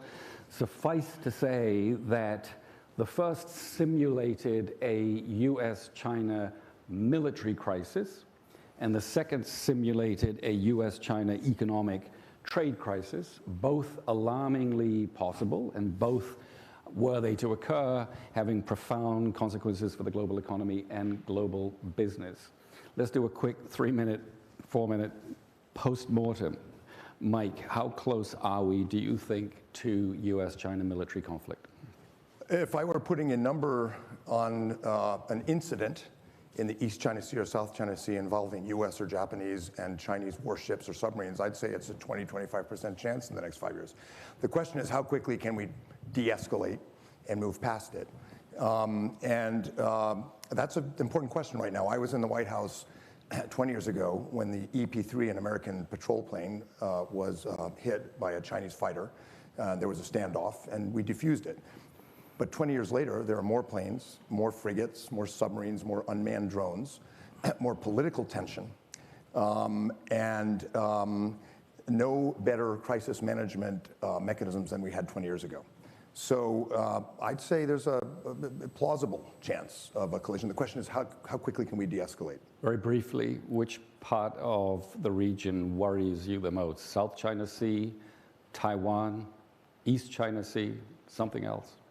The temperature's highest right now in the Taiwan Strait, and the stakes are highest. But the South China Sea is where it's a little more of the Wild West, where China has claimed it's entirely Chinese sovereign waters. The US and our allies have claimed it's international waters, and we're asserting our right to do freedom of navigation. And so the rules are not quite as well established in the South China Sea. Scott, how close are we, do you think, to a full-on US-China economic decoupling? Is it even conceivable? Is it conceivable? For sure. Is it guaranteed? Is it inevitable? Not for sure, but it could definitely happen. And we went through some of the very first steps in this crisis scenario. The stability in the relationship, the reasons for connectivity, there's sort of three stories we tell ourselves about it that justify having a close relationship between the US and China. One is their success is our success. The other is if we're competing, our connectivity can be an advantage to us to competing against them. And the third story we tell ourselves is that our survival depends on having a close relationship. Climate change, pandemics. None of those three stories now have a lot of support in either Washington or Beijing. And so we've started to decouple people, investment, trade, and it could go further. So I would just say it may be on purpose, but what we talked about here in Singapore was the accidental, tit for tat, unintentional. You both spend many hours here with some of the world's top CEOs. Last question, is it your understanding that businesses are prepared for these worst-case scenarios? For the national security, the military scenario we did, I, having done dozens of these games with former and current officials, but not with business, I was impressed with how prepared, whether they were in finance or supply chain management or manufacturing, how prepared they were for black swans, like a military confrontation, which makes sense when you consider how many black swans have hit us with COVID and everything else. At the same time, I think our discussions revealed that the business community would not be well positioned to shape how the US and particularly how the Chinese government would act in a crisis. And if it migrates increasingly into the national security crisis mode, you're talking about an increasingly small number of people in the Situation Room. Under the 1947 National Security Act, the only statutory member of the National Security Council who does economics is the Secretary of the Treasury. Mm-hmm. So these decisions would be made by national security people, and in China by the Central Military Commission. No economic actors at the table. And could business articulate a position in the midst of a crisis? Could the boards of companies, could associations come up with a position and communicate that? Historically, this has been very personality dependent. Who does the Treasury Secretary know? Who does the Secretary of State know? Not sufficient for the kind of scenarios we were talking about, I think. Last word to you, Scott, 30 seconds or less. Business prepared for decoupling? Business is prepared to mitigate the risks of decoupling, protecting their people, protecting their assets. They are not prepared for trying to push back to defend why a relationship with China is not only in their corporate interests, but in our national interests. And they're not prepared in part because the credibility of business in Beijing and Washington is suffered.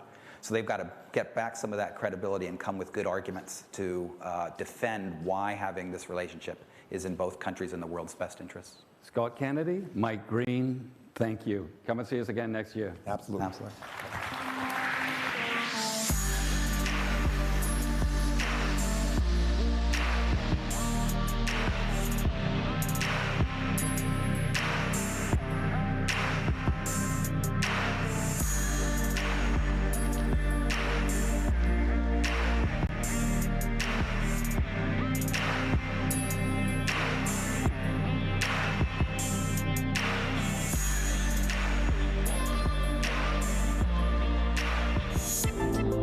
Welcome our moderator, editorial board member of Bloomberg LP, Nisat Hajari, and his panelists, Columbia University's Dean of the School of International and Public Affairs, Merit Janau, Chairman of the Middle East Institute and National University of Singapore, Bilahari Kausikan, and 26th Prime Minister of Australia, President and CEO of Asia Society, and President of the Asia Society Policy Institute, the Honourable Kevin Rudd.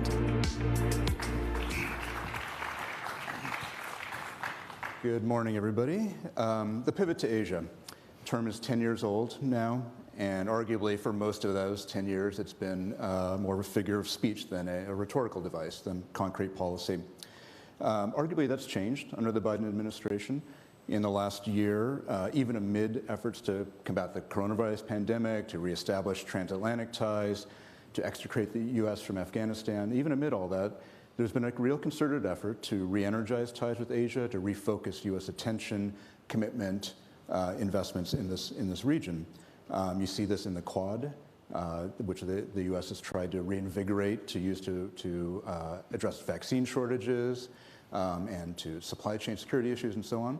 You see it in AUKUS, the partnership with the U.S., with the UK and Australia to deliver nuclear submarines to Australia. And all of this, quite openly, the goal is to establish an order in Asia that is friendly to U.S. interests and values, and that is capable of counterbalancing a rising China. So the question, Kevin, maybe I can start with you. The question is this stabilizing or destabilizing? Is this what the region needs to see, wants to see, or is it pushing us closer towards conflict? On balance, what I see is it's stabilizing. And because the concept of stability hangs on an axiom of international relations, which is the balance of power. It's a Kissingerian view, but also happens to be my view as well. And when you are therefore looking at a series of actions in East Asia to redress emerging power imbalances, which is the rise of China, that's achieved by a recommitment to the US military, in particular its naval capabilities. It's the reinvigoration of US alliances, in which there are 5 treaty partners in Asia. And then thirdly, it's the new emerging strategic architecture as well, the Quad and most recently AUKUS. All of those are direct reactions to China's rise and a objective and perceived adverse direction in the balance of power. So if stability is achieved by a balance of power, then I think overall this is stabilizing. On prosperity, I would say not yet, and that's because the nature of the US administration, and in particular the nature of the United States Congress and its protectionist center of gravity, has prevented this administration from re-engaging the region in trade. The decision on TPP, Trans-Pacific Partnership, was disastrous. China is now applying to join it. The fact that China is now a party to RCEP, another pan-regional trade agreement, this is the hole in the midst of the American strategy. Now, American friends in the White House know this, which is why we've had at this conference Gina Raimondo, very able Commerce Secretary, seeking to stitch together a new Indo-Pacific economic strategy, anchored, I think, in what will become a strategy on digital trade and digital commerce. That's good. So on prosperity, however, it requires the re-engagement on the economy and trade, and that is still waiting to be seen. Merritt, maybe you can pick up there with the economy. This is an area where Biden is much more similar to his predecessor, Donald Trump, than to his former boss, President Obama, right? There's an unwillingness or inability to push the free trade here. There are efforts to find alternatives, but can the U.S. really be a viable partner to countries here if we're not willing to open access to our markets? Well, thank you. A pleasure to be here. I agree with what Kevin just said. I think, but when I look at this region, I see a region where the United States has a profound commitment and history, multi-layered, on the security side, on the economic, foreign direct investment. You know, U.S. firms are now, the greatest stock of FDI is from the U.S., second Japan, third China, deep trade relations, cultural ties, student ties, technological. So I see the US as deeply in Asia, and the vitality of this region, you know, it's the highest growth anywhere in the world since the financial crisis. So more and more firms are interested in coming here. So I think it would be a mistake to limit an assessment of America's commitment to Asia and effectiveness in Asia to these willingness to engage in trade agreements. And I would also say that the Biden administration has said very plainly, I think, you know, that it would try to cooperate where it can with China, compete where it must, that the first priority was getting its own house in order, that it wanted to negotiate from a position of strength, it had to focus on the domestic agenda. Those are mighty challenges. So I think there's a timing and sequencing question here that at least leaves me with the expectation that more is to come. And I think we heard this week some very intriguing ideas. Now, actually, President Trump incorporated, I would say, 85% of CPTPP in the USMCA, and then took some features further. So every administration, I think, tends to want to have their agreement, you know, their initiatives, and I would expect that to take shape. Now, but it's more than, I think, just whether new regionals will be launched, and I'm hoping that a digital framework will be developed, because Asia hasn't waited for the United States. It's moving. And there are real opportunities to create new frameworks that matter for the future. But I think Asian countries also want the US to be engaged multilaterally. And it's interesting, in my 3 days here, I have not heard a word about the fact there'll be a multilateral you know, a summit coming up, the MC12 in a week and a half. So, you know, will the US re-engage that at some level? I think one doesn't have to launch profound negotiations, but re-engage on issues that matter to the world and to Asia, certainly, I think, on my mind. All right, show that commitment. That's what you need to do. Bill O'Hara, and I turn to you next.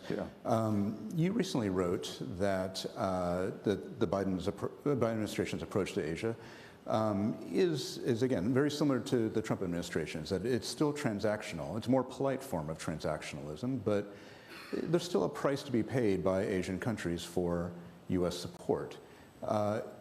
Is that price valid? Is it worth paying? First of all, I agree with what Mr. Rudd and Ms. Jano have just said. But let's put things in perspective, right?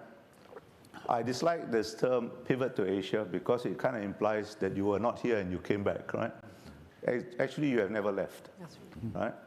I agree with Mr. Rudd that there is a big hole in US strategy on the trade side, on the economic side, but it's a multilateral hole. The US is still a very important economic partner to most of us in Asia, right? With very few exceptions, including China, by the way, right? So let's put that in perspective. Now, I think after the Cold War, after the long engagement adventures in the Middle East, post 9/11, it is quite natural that the US focus will be domestic. And that's true of Mr. Obama, because when he said, let's have change, he wasn't really talking about change abroad, he was talking about change at home, right? And that's why people voted for him. So let's put that in perspective. So every country's foreign policy is transactional to a certain degree. During the Cold War, because there was an existential threat, the US was prepared to be much more generous than it is now. But that's quite natural. And I think we have to accept that. When Mr. Biden says, I want to consult with friends, partners, and allies, he's not consulting with us because we're all good-looking and natural and charming people. He's consulting us to find out what we can do together. And I think we in Southeast Asia, ASEAN, have, in my view anyway, not sufficiently realized that. We keep saying that we are central, and we are rather pleased when people say you are central. But if we really want to be central, we'll have to do something about it. It's not enough to talk about being central. And that is a slight difference. Mr. Trump was disruptive, but as I said, and I think it's an important point that should be stressed, the US never left. The big adjustment of US policy in Asia was after the Vietnam War, when it moved to being the offshore balancer rather than the direct intervener. And since then, and that's almost half a century ago, the US has been pretty consistent in that role as offshore balancer.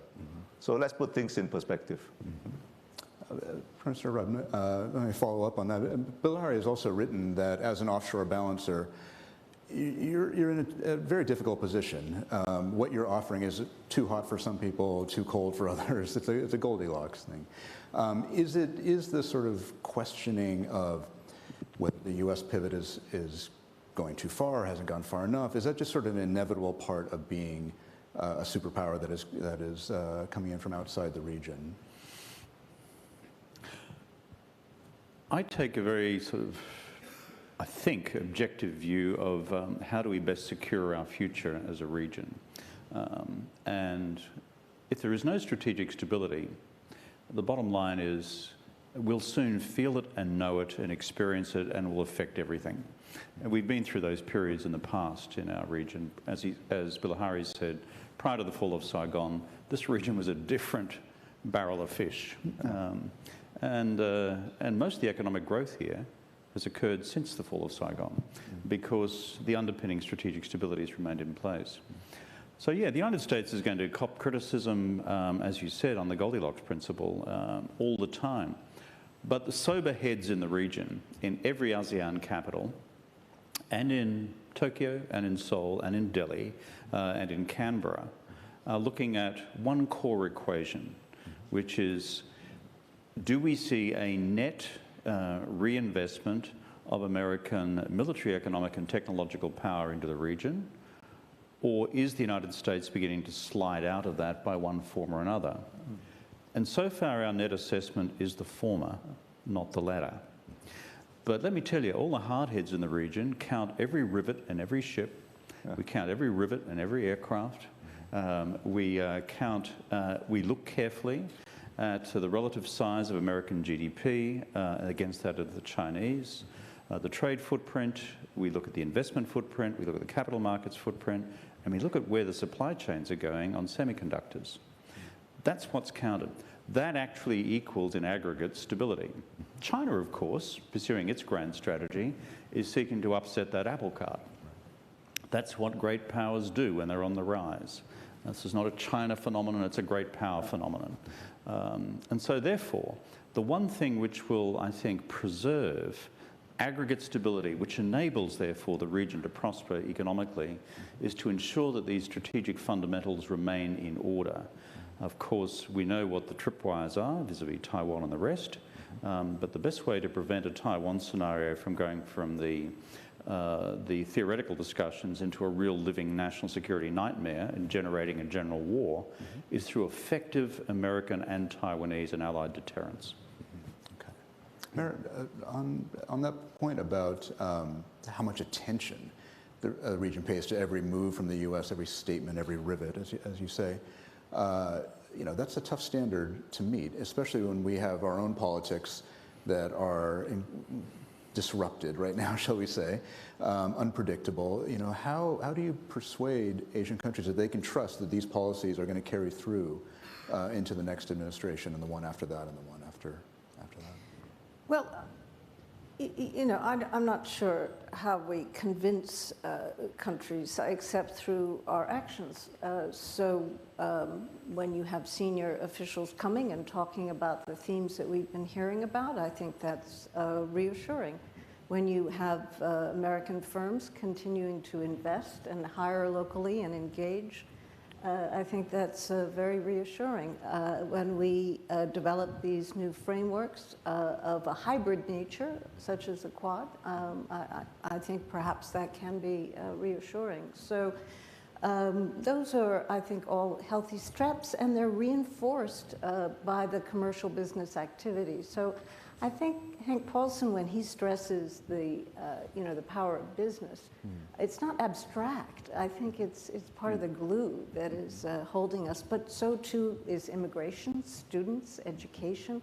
Multi-layered forms of it, I think, should be giving confidence. And I agree with Bilahari that, of course, the man who coined the term pivot is in the White House, but I think the U.S. has never left. Is there a way to make that clearer? I mean, as you say, the U.S. has never left. The stock of U.S. investment here is higher than any other country. Bilateral relationships are quite strong. But it's really not appreciated so well. Maybe this is a problem with the media, but how do you put that into a narrative for the region that? Look, I think it is better appreciated now than before, for the reasons Mr. Rudd said. Singapore has never been shy about saying that the U.S. is a vital element in any strategic balance in the whole region. Right? Now, some of our neighbors, for reasons of their own, usually domestic reasons, are not willing to be so open in articulating this idea. But there's a better appreciation. Now, in 1990, after a combination of Filipino domestic politics and natural disaster forced the U.S. military out of Subic and Clark Airfield, we offered the use of our facilities because we thought it was important to have at least a symbolic presence in Southeast Asia. And in 1990, we signed an MOU to that effect. Some of our neighbors reacted hysterically. Right? Fast forward, 2019, we renewed that MOU. Not a whimper. They're not prepared to say so, but they now understand that this idea that U.S.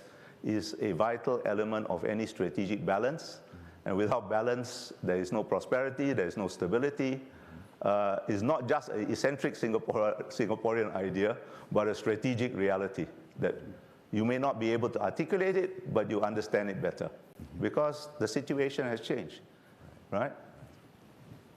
So you've also pointed out that these countries themselves are agents, right? They have agency, they have influence here. What can they do to contribute to this stability, to sort of prevent potential miscalculation, potential tensions? I agree with Bilahari, by the way, on this question of separating out constantly declaratory statements out of Southeast Asian capitals from what's their actual operational view.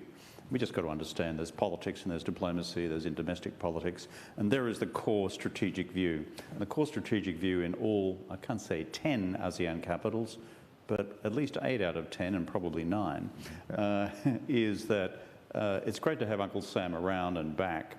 Second point, the giant elephant in the room is actually not the one that's the subject, the title of this session.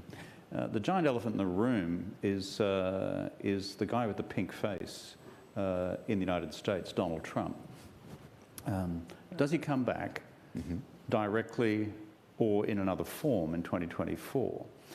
Now, this will not be a fundamental game changer in terms of pan-regional views of American reliability, but it will be a big one because it brings into sharp focus the future of the Republican Party on national security strategy in Asia long term. There's enough ballast within the US military and elsewhere to offset, and business to offset radical changes in administration direction. But I've got to say, most of us were shaken by the Trump experience in one form or another. Some of us were more candid about it than others, but I think operationally, how the hell did this happen? How did January the 6th happen? How did the pandemic management implode so badly? There was a shaking of confidence in America. So as I look to the Republicans in the United States, you have a massive responsibility as a traditional party of national security to reclaim the platform for yourself. And finally, on the region, you know, if you're sitting in Beijing, and I spent a lot of my life trying to understand how Beijing views the region and the world and views the United States, because it's half of the picture. they will now be looking at the fact that we've seen the emergence of the Quad from virtually nothing a year or two ago into something much more robust. They'll be looking at the emergence of AUKUS. They'll be looking at the re-strengthening of the bilateral security arrangements with the 5 treaty partners and with other friends like Singapore and partners in the region. The hardheads in Beijing will be saying, we have, through our aggregate addition to our own power, but also through the assertiveness of our strategy, given rise to much of this. They won't admit that publicly, but that's actually the internal take. And as a consequence, there will be a discussion, at least for the year ahead, as to whether this has been entirely wise strategy. Do I think they'll change strategy? Tactically, yes.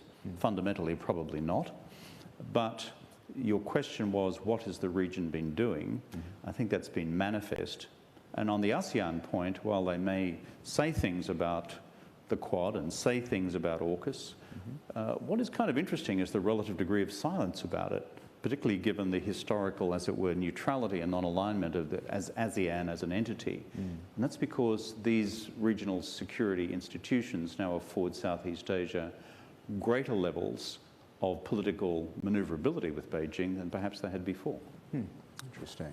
So would you agree that actually being a little more forward-leaning for countries in the region is safer for them? You know, yeah, I think absolutely. I mean, not everybody can do the same things, right, nationally. Yeah. But I think there is a better appreciation that everybody needs a good relationship with Beijing. But the necessary condition for that is to have Americans around. Yeah. That's right. So I think that is understood. Now, what each country is willing to do nationally is different. That you have domestic politics, you have your own considerations. Singapore can do one thing, Vietnam can do something else, Indonesia something. That will naturally be different from country to country. But I think the understanding that the necessary condition for having a close relationship with China, which everybody needs, is to have the Americans around and have a close relationship or some sort of relationship with America. Okay. And does that, I mean, if the U.S. knows that that's what countries here are looking for, what they need, what other things can we offer if not trade, right? I mean, China can offer quick, I wouldn't say cheap, but quick infrastructure deals. We've tried to move on that front, but have had trouble.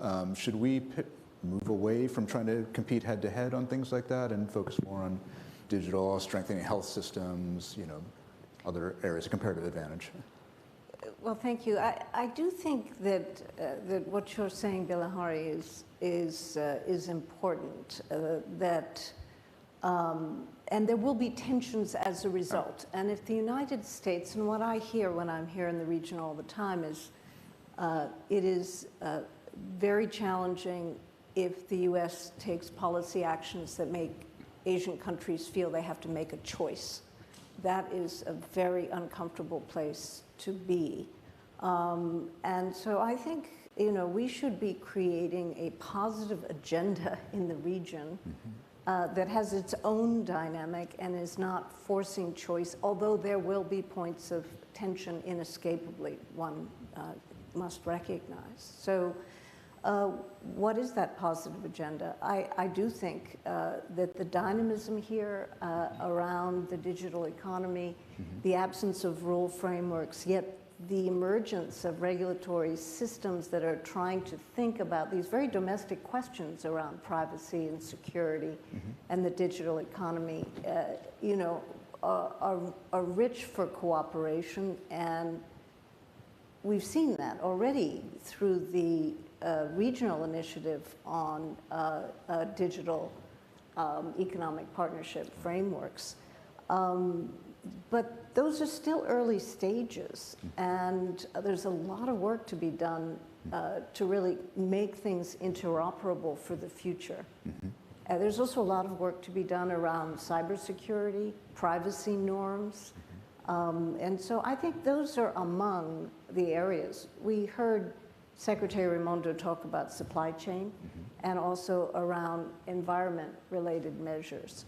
That too, I think, I'm quite intrigued coming out of COP26 about blended finance structures and what they could bring in the Asia-Pacific region. So I think there is a positive agenda. It will take a lot of work.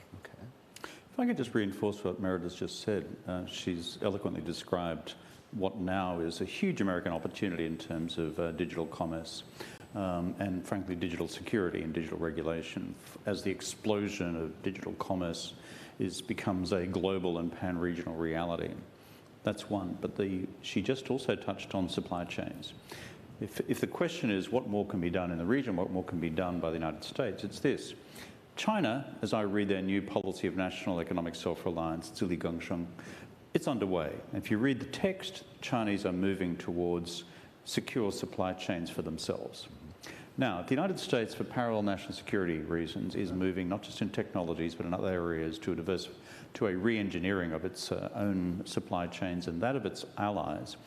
Here is a concrete benefit to be delivered to this region, right across Southeast Asia. Rather than simply by, the boys from Boise, Idaho saying, bring it all back home, bring it to your friends, allies, and partners into the region.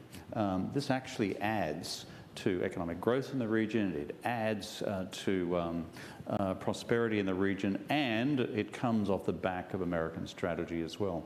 And finally, your point about climate change and renewable energy. The global focus will now come onto Asia coming out of Glasgow. It's where the big emitters are. So there is a huge agenda to be led by the United States and some of its friends and allies and partners, unfortunately not my own country, Australia, in bringing about a renewable energy revolution across this continent, this hemisphere. And China is constrained because of its acute coal dependency and its own concerns about energy security. There is a huge opportunity here for American and allied leadership in bringing this hemisphere into the renewable energy resolution so that we have an Asia carbon neutral 2050. Unless that happens, frankly, as the Australian poets would say, we're buggered. We're not going to get there. Can I say something about this idea of not wanting to choose? Right? Yeah. There is always agency.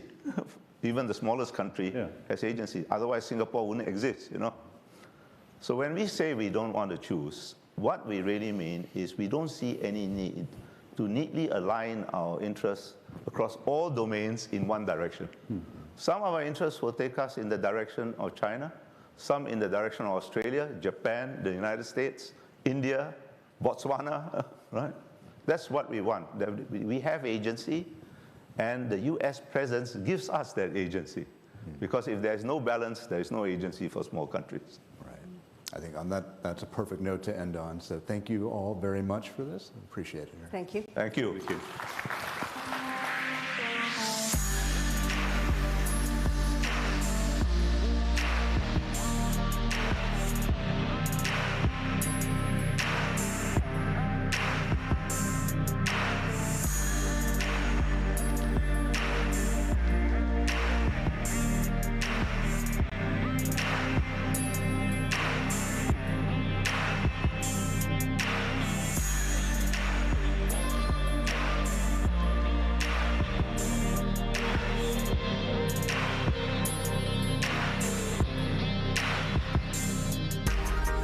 Welcome our moderator, anchor of Bloomberg Television, Sherry Yon, and our panelists, CEO of Hong Kong Exchanges and Clearing Limited, Nicholas Aguzan, and founding managing partner of Chiming Venture Partners, Gary Reichel.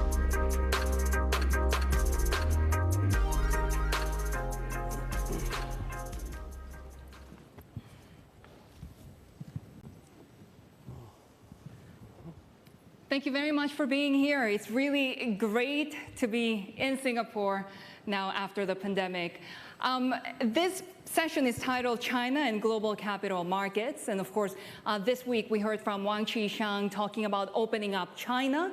We also, of course, had the virtual summit which, in a way, eased some of the tensions there. But already we are continuing to see those regulatory pressures coming from both sides, sort of an incremental buildup.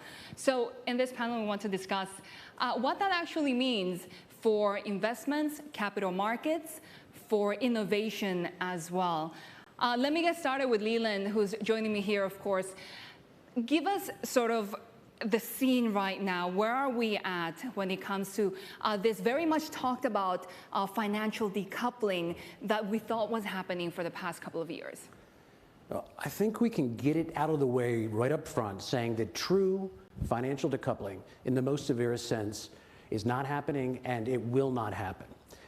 That said, one of the problems that we've run into right now is that there has not been an established framework, particularly from the American side, in terms of how to view the problems that are at stake here. We are seeing tech sector decoupling. We are seeing some supply chain decoupling. So the question is, what framework will be put into place that will be established enough that will take the focus off broader capital flows? To give you an example, one of the problems here, back in 2018, Congress mandated the Department of Commerce in the United States to come up with a list of emerging and foundational technologies, and they just didn't do it. So they didn't do it under the Trump administration. They haven't done it under the Biden administration yet. That was supposed to be sort of the linchpin under which a framework on export controls was set up.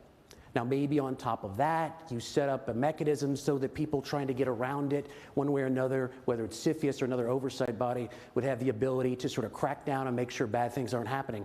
But when you have those types of frameworks, then you can stop talking about the bigger flows back and forth. But we don't have those in place yet. Really, it seems the question is about uncertainty, right? I mean, things continue to change. We really have no clarity with all of these new rules and regulations. Nicolas, let me turn to you. And of course, you like to be referred as Gucho, so that's how I'm going to call you from here on. Tell us a little bit what you're seeing on the ground in Hong Kong, especially when it comes to liquidity flows as well as capital markets, because this regulatory landscape seems to continue to be changing. Yeah, well, thank you, Sherry. First of all, I'll just echo a little bit what Leland has just said, that from a pure Hong Kong point of view and looking at the potential decoupling, what we're seeing in terms of like the numbers and the level of activity, we're not really seeing a significant decoupling of any ways. On the contrary, we're seeing increased activity. If you look, for example, that 2 years ago, the amount of flows that we had at the Hong Kong Stock Exchange, the daily average traded volume was $89 billion. That was 2 years ago. This year, it'll probably be around 170, 180, and that's like almost doubled. And then we look at the foreign direct inflows into China, that's increased by 22%. You look at the holdings that international investors are having of onshore assets, that is also increased about 30% to about $1.2 trillion US. So whatever indicator you look, we're seeing more and more interaction. The channels are actually opening up. A couple of months ago, we announced the opening up of Bond Connect southbound. So that's another indication that it's not only going one way, it's also going the other way from China to the world. So from China internationally and internationally into China, we're seeing more and more. Right. So we feel our role a little bit like being the connector of like East and West, the super connector, and what we're seeing is increasing levels of activity at this point. So no signs of decoupling at all. Which is kind of what Gary and I were talking to on Bloomberg Television earlier. You were telling us that when it comes to venture capital, actually there's more interest right now. Yeah, so I think the idea of decoupling is a fantasy held by people on the fringe because they don't understand supply chains, they don't understand technology. And so if you look at venture capital flows, this year will be $300 billion invested in companies, roughly 13,000 to 14,000 companies. This is by a multiple larger than any year in history. China will hit $100 billion of venture capital. So the innovation engine in China is being well funded. The challenge for the Chinese side is trying to reach out and control the capital markets too much. What Leland commented on is the U.S. has always been averse to industrial policy, and I think that remains the case. But there's three major initiatives. So Eric Schmidt, with a group of us, is heading up an AI initiative. There's a group working on semiconductors. There's a group working on advanced manufacturing. These are the first true industrial policy or technology policies that I've seen, and there's very broad support in the administration. But these are the kind of policies that prematurely announcing them creates more problems than it solves. And so I think that you will see things over time that will come out from those discussions, but they're not ready for prime time now. Let's talk a little bit about some of the problems perhaps that China could be facing, of course. And there is a poll for all of you. So please open your apps and you can actually start voting for some of these answers that we want. Is China's economic rise assured is the question. And we do have 4 options. Yes, China can maintain 5 to 6% growth at least through 2030. There are no guarantees, but state capitalism will prove to be the superior economic model in the long run. No, China will fall into the middle income trap due to aging and lack of market reforms. We're headed for an economic crisis as China's housing bubble pops. So as I get your answers, let me turn back to Leland. Where do you stand in all of these options? Okay, so I'm going to be pretty provocative here. I would say that D is wrong. I think A is wrong. I think B is wrong. I think C is the most likely, but with some tweaks. And certainly B, there would be people who argue that this has to play out. But I think what's happening here is something very dramatic in the Chinese economy. And what we're seeing right now is not just the normal ups and downs of the economy, just a gradually slowing economy. Right now is a paradigm shift on the level that we haven't seen maybe in 20 years in terms of what's happening on the ground in China. There is a move towards a much slower, hopefully healthier growth in China. So when you look at market predictions on what's happening, people like to grapple onto GDP and say things are dropping 10th of a percentage point or a little bit more. Now what we're seeing is something much more systemic, much more slower growth going forward. Ooh, Gary, how do you respond to that? Because of course you're trying to find some opportunities in China, right? Well, so the way to think about it, this is such a false premise in terms of slower growth in China. So up until 2009 or 10, the economic activity created every year in China would be less than they're creating this year. So 5% on a $14 trillion economy is a $700 billion increase in economic activity. That's what VCs play into. So we not only play into that today, we play into that over what is that going to look like 3, 5, 10 years later. And I think that the capital market, the incoming capital market in China has spoken in terms of the amount of companies being funded, the entrepreneurial energy in the country, and the amount of foreign investment that's oriented towards innovation still being applied. There'll be an issue on the back end in terms of liquidity that we can talk about later. But I don't think China needs to grow 5% a year to continue to be a great growth story. People are getting it wrong and they're focused on the percentage. It's the aggregate growth that's being created every year in the economy that matters. Gucho, what do you think economic growth in China and also what that means for your company? Because of course, we're talking about entrepreneurs, they grow and then they want to list somewhere. What's in the pipeline for you? Well, I think when we look at a 10-year horizon, I feel pretty comfortable that we're going to see a continued trend of growth where the capital markets, I estimate that it'll actually triple over that period. So from roughly $30 trillion, $31 trillion, which is today, to well over $100 trillion. So the economy will probably more than double. China will become the largest economy in the world. I mean, and that's, with reasonable growth of 4 to 5%. So that we can say fairly comfortably. And we're going to continue seeing innovation. Some of the trends of tech companies becoming a bigger part of the scene will continue. So I call that, especially from a financial point of view, I call it the big bang of finance, because as a lot of that savings pool in China starts looking for opportunities internationally, we're going to see continued flow.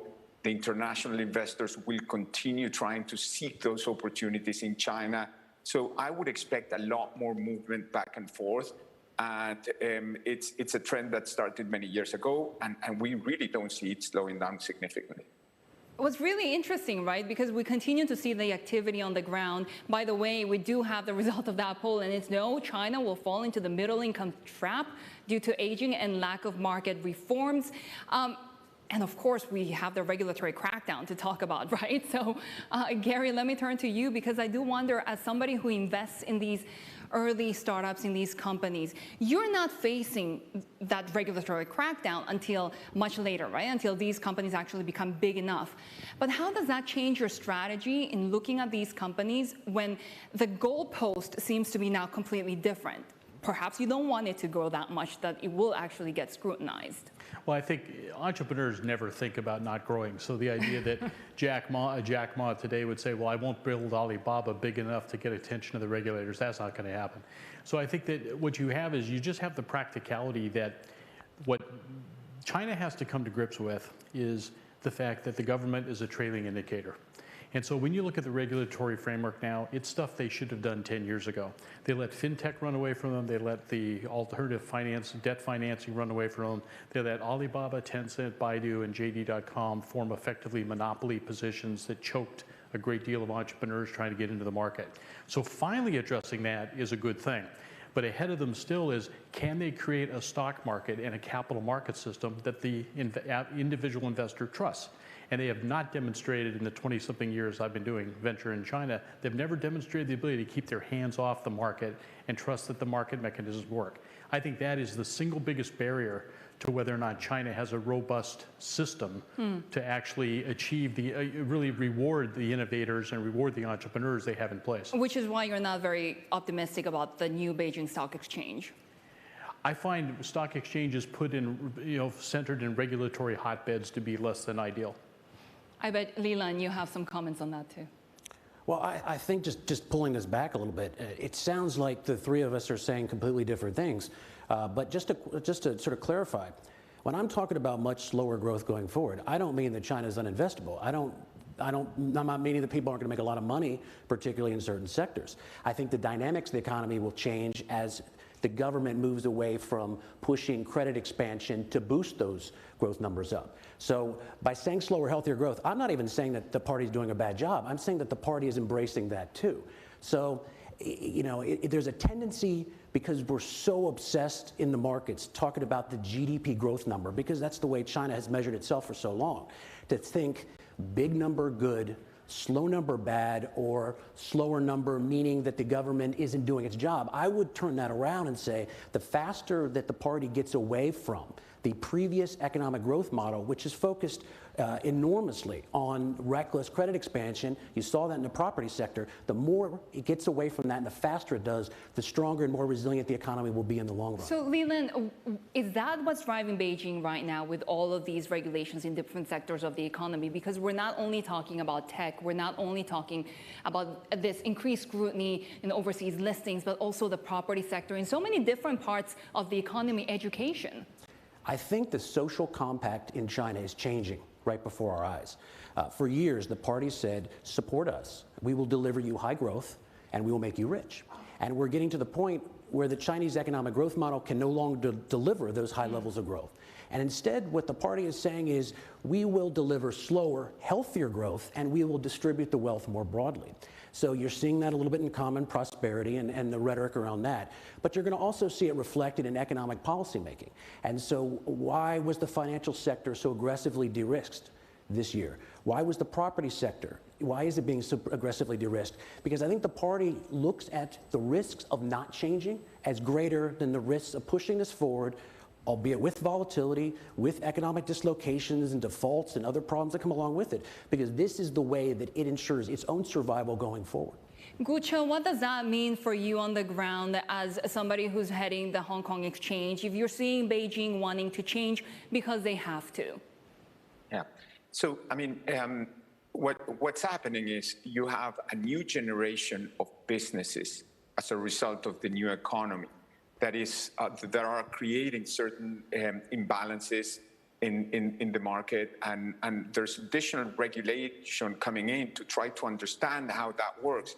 In the short term, I would expect regulatory pressures and regulatory changes to continue as the country adapts to overseeing a new type of industry that has not existed before. And I agree, it's mostly centered around how to manage income inequality, how to manage managing these large businesses that have so much influence into the market. And then, of course, you have the side that is related to privacy laws, related to data security, national security, etc. So that will probably continue. But if I look at the medium long term, I do believe that this will probably set the rules of the game, and a lot of countries around the world will probably follow similar policies in terms of trying to regulate sectors that are new and we're all learning about. So as a new economy market, because Hong Kong Exchange is fundamentally a new economy market, we do see that this will allow for healthier growth in the future, right. But there will be hiccups along the way. What about the competition with mainland exchanges, though? Because, of course, Hong Kong has biotech funding, and as you say, the new economy companies, but at the same time, we have seen all of these new exchanges, whether it's Starboard or the Beijing Stock Exchange. Of course, we have Chinext as well. Right. So we're deeply connected, actually, with the exchanges on the mainland. So we have our Stock Connect program that is today a very, very significant part of Hong Kong Exchange. So there's connection, there's single liquidity So pool. you don't see that as a competitive, as a competition, as a rivalry dynamic there? We actually think that as the market grows, the fact that the exchanges are working together and connected will allow the whole pie to get bigger. If you just recall the point that I made that with the market going from 30 trillion to 100 trillion, that's enough space for like all markets. And in the case of Hong Kong, we have a market where people know the regulation, free flow of information, they know how to deal with it, there's all the expertise, you have all the professional industry, the infrastructure, it's all here. So you deal in a market that you know how to deal, but you get the ability to have access either to the Starboard market, to the Shanghai market, to the Shenzhen market. So it creates this ecosystem, which is amazing, that allows for really, investing in China, investing in Asia through one roof that everyone knows very, very well and feels very comfortable with. Leland, what do you think? That's really not my expertise. I'll kick this one over to Gary.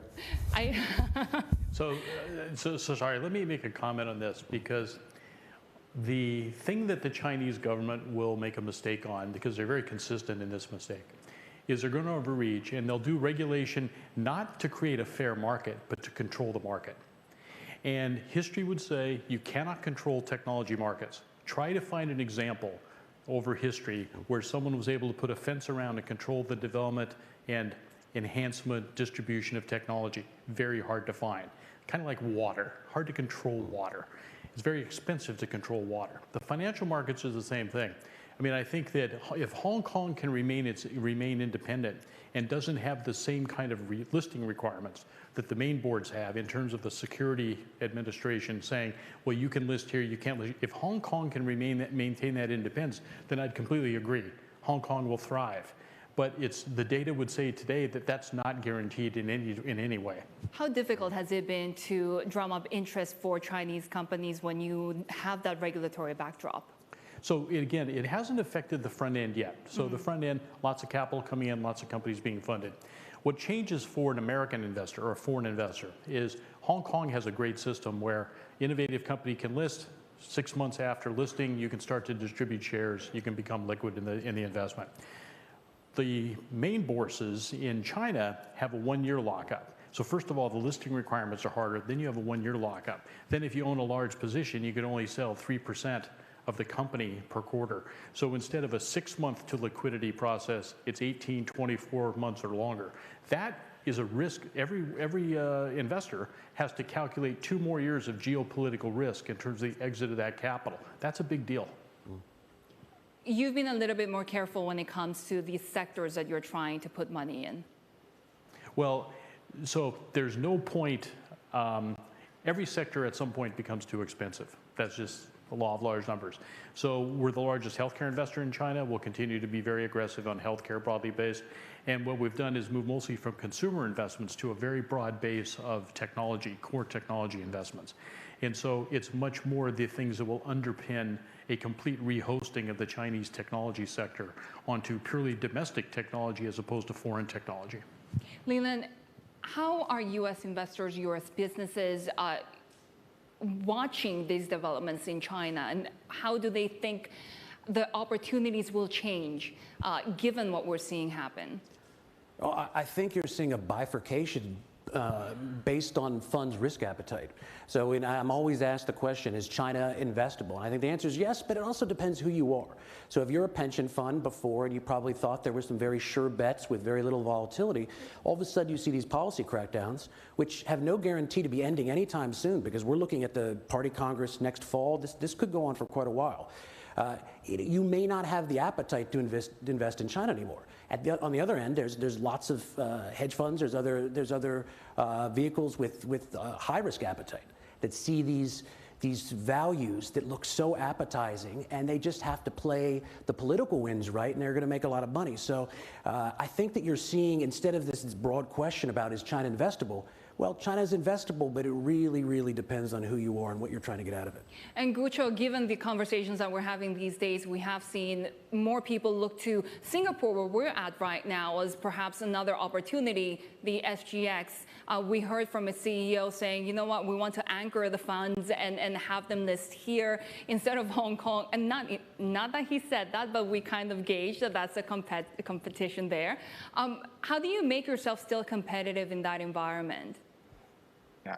So I do believe that Southeast Asia presents an incredible opportunity for the long term, and the linkages with China. These are very large domestic markets all around that eventually will have more interaction, more connection. The fact that we are the most international city in China and the most Chinese city outside of the mainland is a very unique positioning. And that allows us to be in an incredibly good opportunity to create an ecosystem.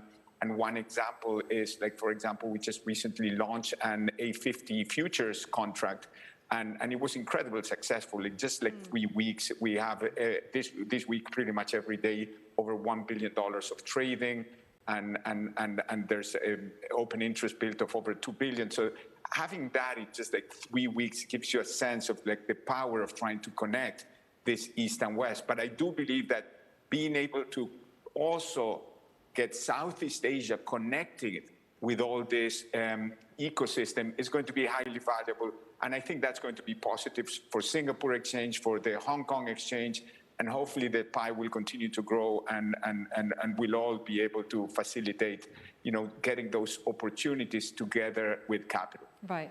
Let's take some questions from the floor. If you have any questions, you can raise your hand, and we will try to address them.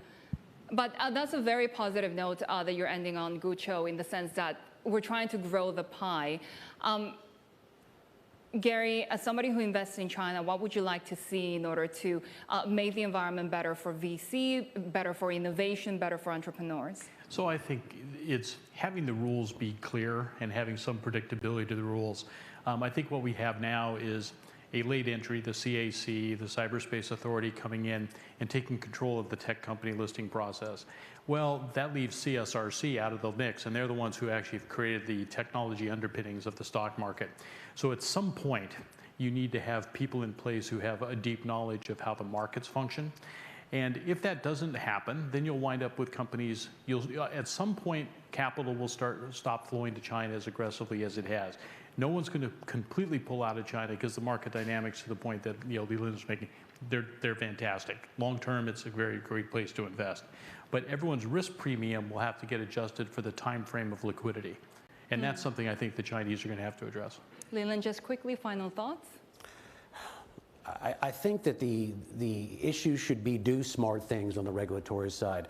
And when I look to the U.S., part of the problem with what the Trump administration did is they were starting from a very unregulated space, and they try to do a lot of things. I think it's incumbent on us to move forward, hold China to the rules, whether it's auditing or other things, but at the same time be very, very specific in what you're trying to ring fence and what you're not, trying to give investors that transparency, and then I think that everything can move forward in a much more fluid fashion. Leland, Gucho, Gary, thank you so much for being here with us. Pleasure. Thank you. Thank you.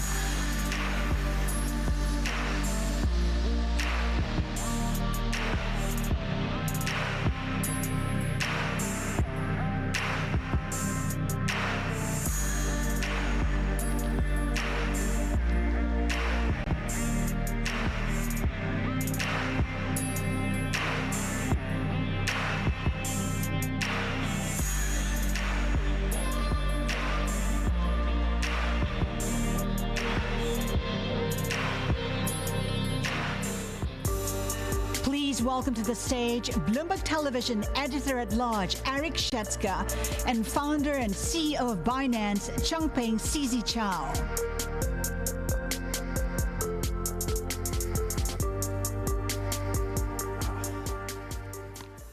All right, CZ, you ready for the showdown? Yes, I'm always ready. Here we go. This gentleman runs the world's largest cryptocurrency exchange. And so if you're looking for insights into the world of crypto and where it's headed, no better place to start than with you. Thanks for doing this. Thank you. Thank you for having me here. CZ, let's begin with this. What does everybody in this room need to know and understand about crypto that they probably don't yet appreciate? Well, I think most people in this room probably do understand crypto to some level, but this is the future. It's a technology. It's not a currency, not a commodity, that it can be classified into, but it's a technology. Technology and innovations do not stop. This is like in the early 2000s or in the 90s, the internet. The internet will not stop. It may progress at a fast or slow pace, but this is the future. This is the future technology that will power money, financial markets, and many other things. What about the evolution of crypto do you find most exciting right now? So right now, it's all the applications that does not exist in the traditional financial world that are taking off. Raising money globally for your entrepreneurial projects. ICOs have a bad name, but however you classify it, that's one application that's very popular now. If you're an artist or if you're a content creator, being able to monetize your works through an NFT, they're very hot right now. So that's another mechanism that they cannot do in fiat currencies. There's GameFi, play to earn, there's decentralized social media. Hasn't taken off yet, but all of these are things that traditional fiat currencies cannot do. This narrative that crypto is going to replace the existing traditional financial sector is a bit too early. We have not seen that yet. But will it? Will crypto replace traditional finance, or will traditional finance and crypto effectively merge and become the same thing? I think traditional finance will always be, will be big. Today, probably only 1% or less of the money is in crypto, much less, probably much less than that. So today, traditional finance is big. It's gonna take time for, I don't think in the short term there's any replacements, but in the long term, some of the things may be replaced. So this is like, if we look 20 years back, say video conferencing is gonna replace in-person work. Today, still haven't really done that. Even with COVID, we kind of shifted a little bit to that direction, but it takes decades to really replace something. But e-commerce has replaced quite a lot of, has impacted a lot of real commerce. It's faster than many people expected. But it also took 20 years, right? So there were jokes, yeah. So there were jokes like, even in the early 2000s, you can buy a hamburger online, but you can't eat it. But now you can. Well, we're already 13 years into Bitcoin. Yes, yes. So I think, but still today, the applications in crypto are still, the ones that are taking off are the ones that are not available in traditional fiat currencies. Payments has not really taken off. It's one of those like really obvious first use cases, but it just hasn't really taken off. Why? Most of the payments, like if you pay for coffee, etc., it works pretty well today already. So you're using your credit card, or most people don't use cash now. You can use a mobile payment system. Works pretty well. But if you want to pay people across the world, then the traditional fiat currencies doesn't work that well. So I think it's those use cases that the traditional financial services don't cover that will take off first. Since you mentioned replacement, I feel like I have to ask you this question. Do you want to see crypto, whether it's Bitcoin or whether it's a variety of coins or something that we haven't yet seen, replace the US dollar as the world's reserve currency? Would that be a good thing? I'm actually not sure. It depends on how it's done. I think a direct replacement is probably not good. I think we should evolve the world in small incremental steps and not big moves. Whenever you have a big, move, a big abrupt change is usually bad for most people. The current players may not be ready. The industry may not be ready. I think slow incremental change is probably the best. I think US dollar serves its purpose. It's great, but we can do things that are rounded first. And then I think slow, gradual change is best because the impact to industries, to society needs to be managed. CZ, this week Binance published what I'll call a crypto manifesto. It's the 10 fundamental rights for crypto users, and they include privacy, safe custody, robust liquidity, and safe access to some of the things that you've already talked about, emerging technologies such as NFTs and also staking and yield farming.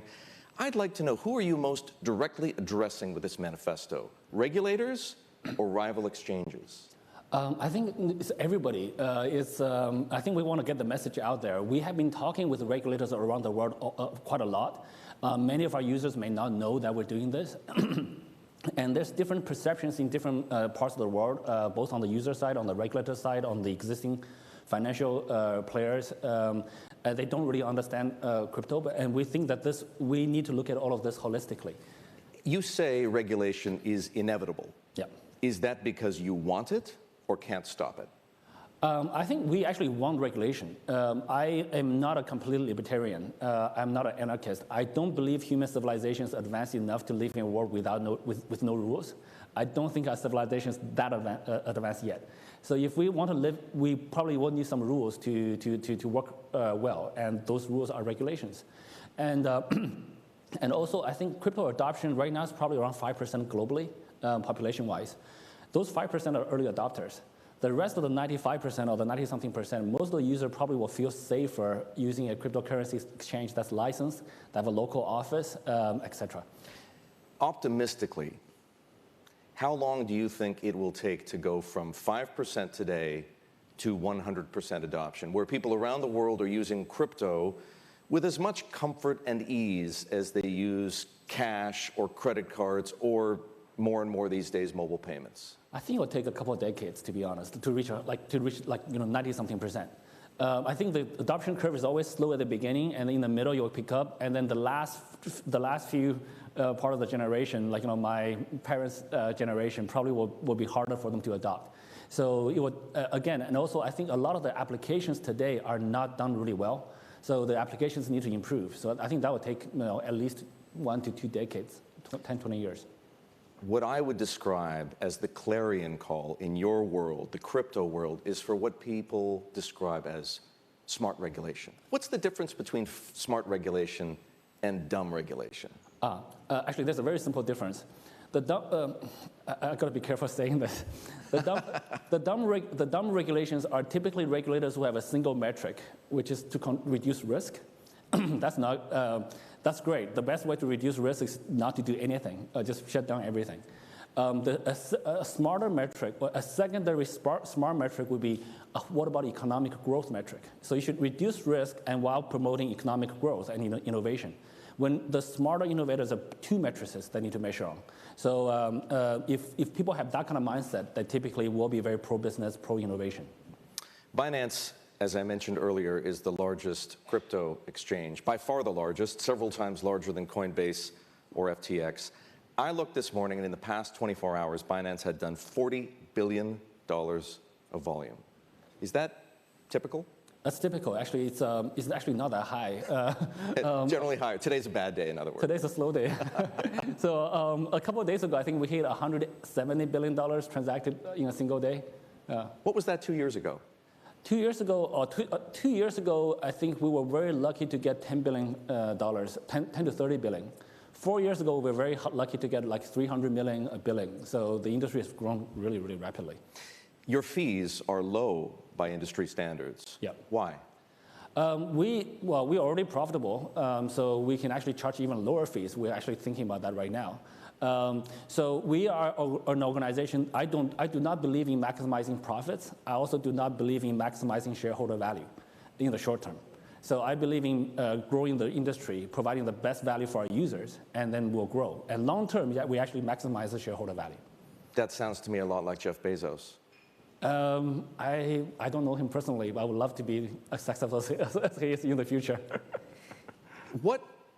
So at $170 billion on some days, 80 on others, what's the revenue run rate that Binance is generating? So this is a very tricky one to calculate. Roughly, we can talk about different numbers. It's in the billings. Clearly. Yeah. But It fluctuates because our revenue is in a couple of different 100 cryptocurrencies, and we don't convert them. We just hold them. So in any currency that you calculate in, say most people are more comfortable with US dollars. If you do a calculation today, it's one number. 5 minutes later, it's a different number because every price is changing.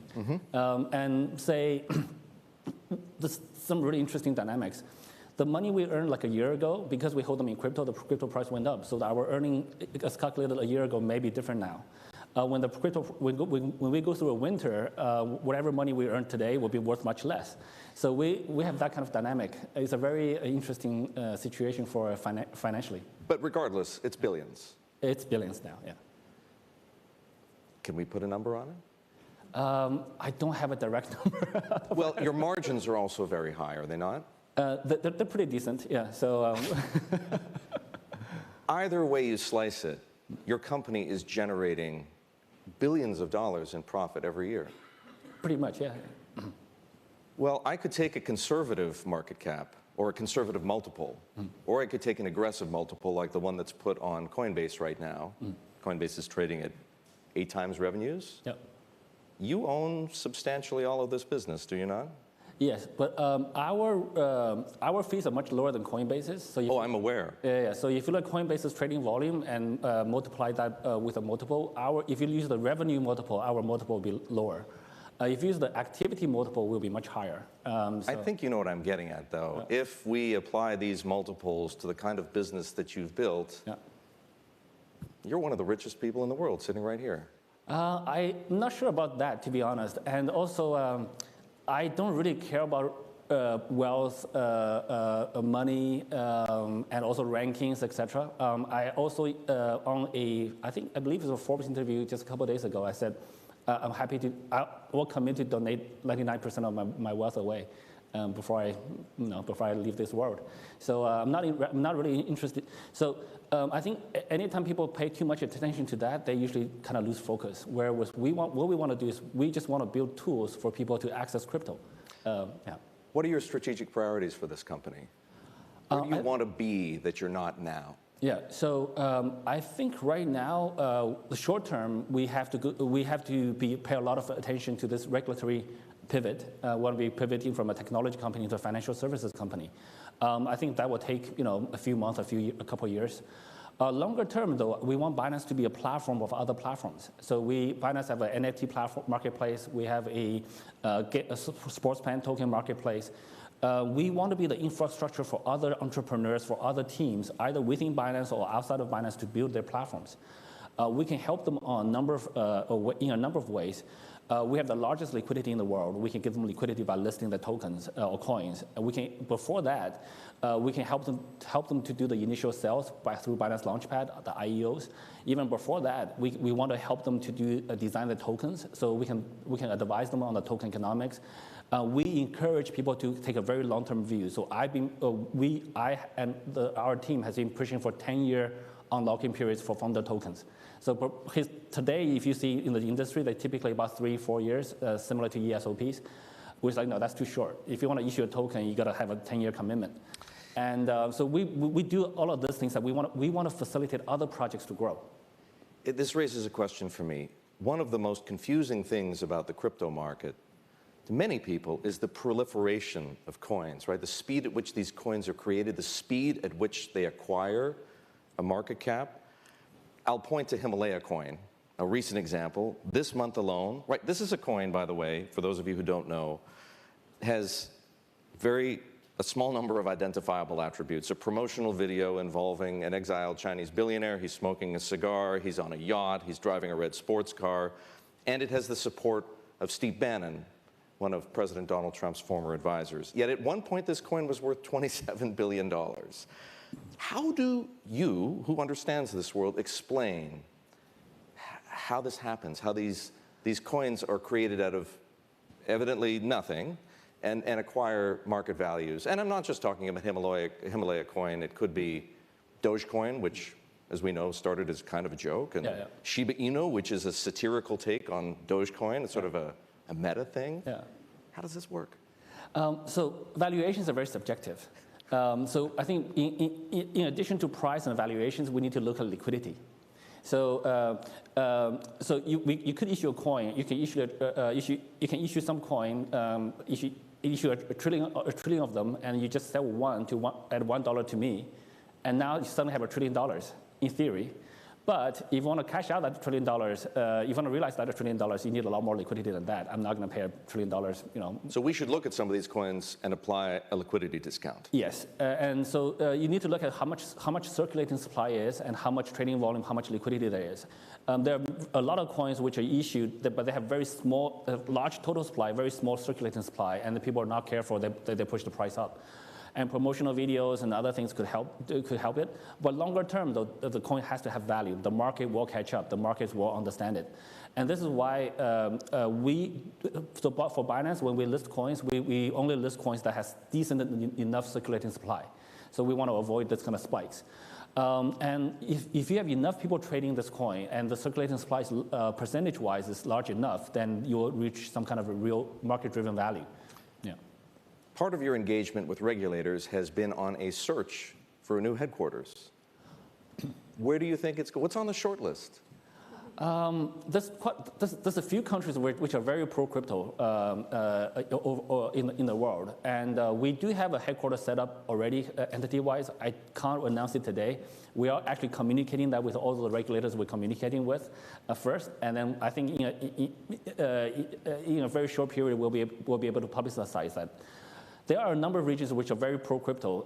I'm not saying this is where we will definitely base our headquarters in, but for example, if you look at UAE, if you look at France, and Singapore, these regions are all very pro-crypto. Now we have many advanced economies that are really wanting to bring this innovation in. So, yeah. Speaking of regulation, you're under the regulatory microscope in the United States and in the UK. There's some confusion between the distinction, or in the distinction between Binance and your US business. What is the relationship between those two? Does one own the other? Do you own them both? Is there a parent organization? Yeah, so there are two very independent organizations. I do sit on the chair, I'm the chairman of the board for Binance US. That's probably the only linkage between the two organizations. Binance US use Slack for internal communications. I don't have Slack installed on my phones or any device. So I'm actually not in the day-to-day operations. So I do have a chat with the CEO once every week or so, and that's it, yeah. Do they use the same technology? They do use this. So Binance.com provides the product and technology for Binance US. And there has been many misreportings about, Binance US have data in China or Binance.com. Binance.com or Binance US never had data in China. How do you see these investigations being resolved? First of all, I'm not sure what the investigations point to. There have been a lot of news coverage about investigations in the US. No US regulators have ever publicly said anything about it. We are communicating with almost every single regulator around the world, and we feel that we have a pretty collaborative attitude, and we've been very helpful. So yeah, we want to hopefully keep it that way. Yeah. You mentioned in an interview a couple of months ago that the U.S. business had plans to raise some money in a financing round and eventually go public. Is that still the case? Yes, I think that will come out in about a month or two. That will close in about a month. And why are you raising money? I mean, we just established that you're immensely profitable and. Yeah, so we do want to diversify the cap table a little bit, and then Binance US has a route to go IPO in the US. Now there's a playbook. Coinbase did it, so it's very simple. Like, let's do everything that Coinbase did, compliance-wise, etc., and do it hopefully cheaper, and then put it at a lower cost, and hopefully attract users and IPO that. And from an IPO perspective, it's better to have a few rounds of financing before that. How much money do you want to raise in this pre-IPO financing round? I think for this one, it's a couple $100 million. I actually don't know exactly the number. Yeah. What about Binance, the parent company? Do you see that going public ever? So right now, it's not clear. We're not ruling anything out. But Binance.com is a much larger entity, and we also need to look at regulations in different parts of the world to see where to IPO. And to be honest, in 5-10 years, we may see a merge between cryptocurrency exchanges and security exchanges. The cryptocurrency exchange may be able to support tokenized securities or security tokens. In those cases, it may be possible to just list on a cryptocurrency exchange. And we have the best, we have a pretty decent liquidity. So may be able to bypass the stock market altogether. It's not maybe there will be a merge at some point. It's not, it's very hard to predict what the future looks like in 5-10 years. And I think that's the minimum amount of time it will take for us to IPO anyway. So the future has a lot of uncertainties, but we're open to all possibilities. Do you see China reversing its ban on cryptocurrency trading? Short answer is no, but I want to also make a clarification there. China did not ban crypto, they just banned crypto exchanges and ICOs. There's a very strong distinction. Yes, there is. So, and China, in fact, is actually issuing their own cryptocurrencies, the CBDC, and holding Bitcoin is perfectly legal in China. But running a cryptocurrency exchange in China is deemed as not kosher anymore. And that was the case even 4 years ago. So I don't see that changing anytime soon. I think China will try to push their central bank digital currency pretty hard, and they will at least try for 5, 10, 20 years and see how it works. Yeah, maybe not 20, but at least 5 years, I think. CZ, let's finish with this. Hillary Clinton told this room not long ago, just a few minutes ago, that she sees cryptocurrencies as a threat in the same league as military intervention, bioterrorism. It's a threat. She sees it as a threat to American sovereignty. She sees it as a threat to the status of the US dollar as a reserve currency. Should people see crypto as a threat? I think that's a very personal view. Anybody can choose their own stance, but a better view would be to embrace it. So, like for example, for Binance, we run a centralized exchange, and that's decentralized exchanges, which could threaten our centralized business. What do? We embrace it fully. We invest very heavily in that. We get multiple teams working on that technology, and we want to own it. We want to have a stake in it. We don't really need to. We can't own, but we want to own we want to have the technology. We want to have the expertise, and we want to grow that.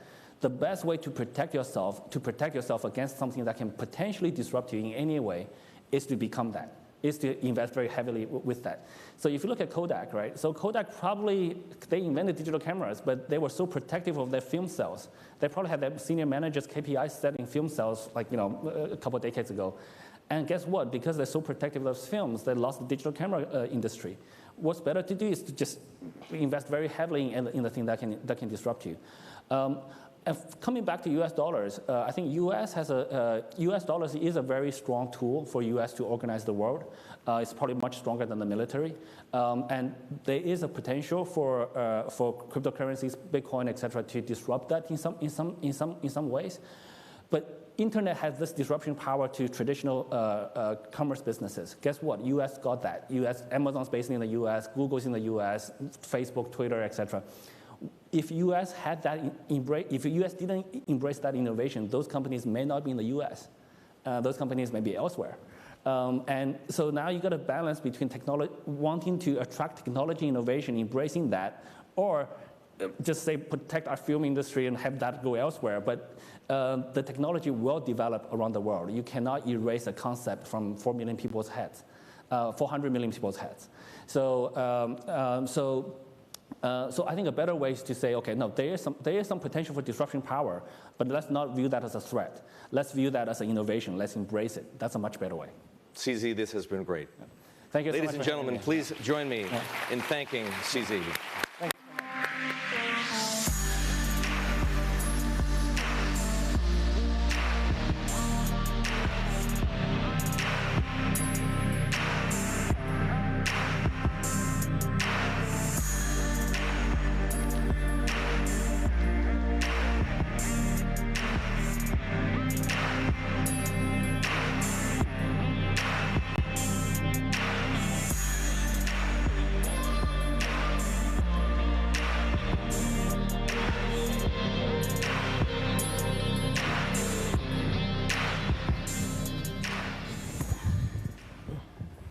Ian, we started off our deliberations on Geopolitics Day by contemplating state power. And we've just been talking about cryptocurrencies at the end of the session. Cryptocurrencies that are the ultimate decentralizing force, depending on your point of view, with the capacity either to undermine the financial system and the dollar, according to Secretary Clinton, or, if you believe CZ, to rejuvenate the financial system. You've just written a piece in Foreign Affairs in which you identify a whole new class of superpower tech companies operating in an ever-expanding, ever more powerful digital space. Talk us through that. Well, I thought it was really interesting to see CZ at the end say, I think a better way of approaching it is not Hillary's, but is we should embrace it. And everyone in this room can embrace it. But governments are in a different place because governments don't have the regulatory know-how, the institutions, the wherewithal, particularly in the West, but to an extent even in China, to fundamentally embrace. These companies are increasingly sovereign over virtual worlds, over digital worlds that they're creating, whether we're talking about cryptocurrency or we're talking about Facebook and Meta. And I think it's very interesting that after January 6th, impeachment in the United States is broken. There was no ability for the government to respond, and yet the sitting president of the United States was deplatformed by technology companies that made that decision on the basis of, I assume, what they thought their business interest was. Parler was deplatformed. The most important attack on the United States and its allies last year was SolarWinds. The U.S. government wasn't even aware of it. It was the companies that found out and that ultimately had to respond. That's a very different global order than the one that we usually talk about. When we have a geopolitical conversation like we do today, we talk about Russia and China and the United States, great power competition. This is different. Do these new tech superpowers complement the power of traditional state? Are they co-opted by the state, or do they replace the state? I mean, there are people in this field who believe that they replace the state. I mean, certainly when you talk about Ethereum and its founder, right, this is someone who believes that the future is not fiat currency, it's going to be decentralized, and the government will be much less relevant. I think most of the companies in this space are thinking about whether they need to align with governments or whether they should be separate and try to ensure that they are just regulated as little as possible. In other words, there's a very big difference between Microsoft's approach and Facebook's approach. And over time, I think that gap is going to become more meaningful. So let me ask you, overall, do you consider tech superpowers to be a malign force in the world or a benign force? And while you're answering that question, it would be great if everybody in the audience could form a view and express a view. We'll come to you. We've got microphones. Tech superpowers, good or bad? Ian. I obviously prefer companies that can create enormous wealth and productivity and efficiency than not. But when we talk about companies, we don't usually talk about good or bad. We talk about effective or ineffective business models. And good or bad is the ability of governments to effectively regulate those companies in a fair way so that the social contract doesn't break. And what's so interesting, I've heard people call Facebook the new tobacco. That's just not the case.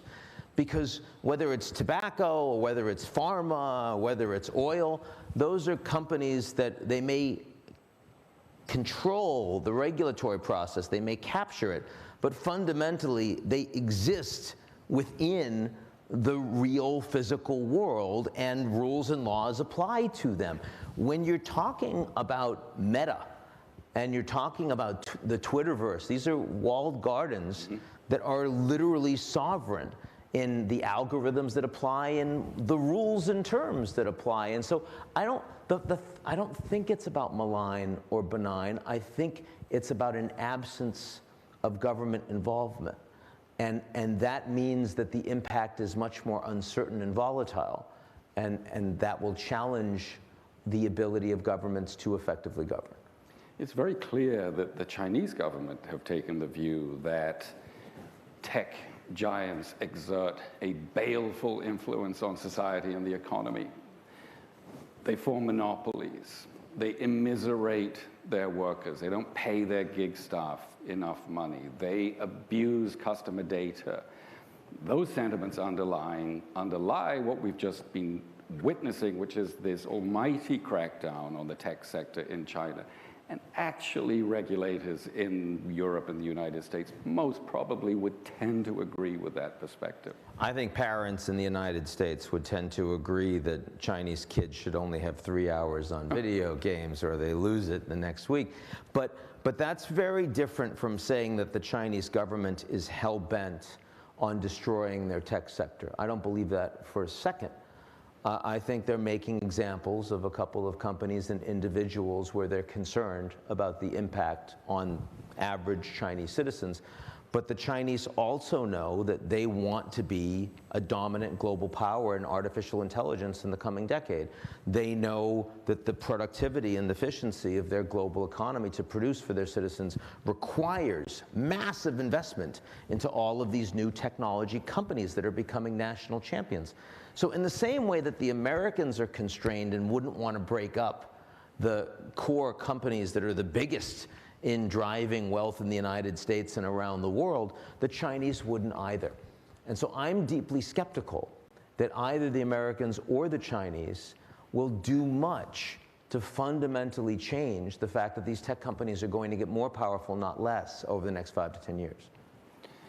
I'm surprised we don't have any views in the room about tech companies, benign or malign.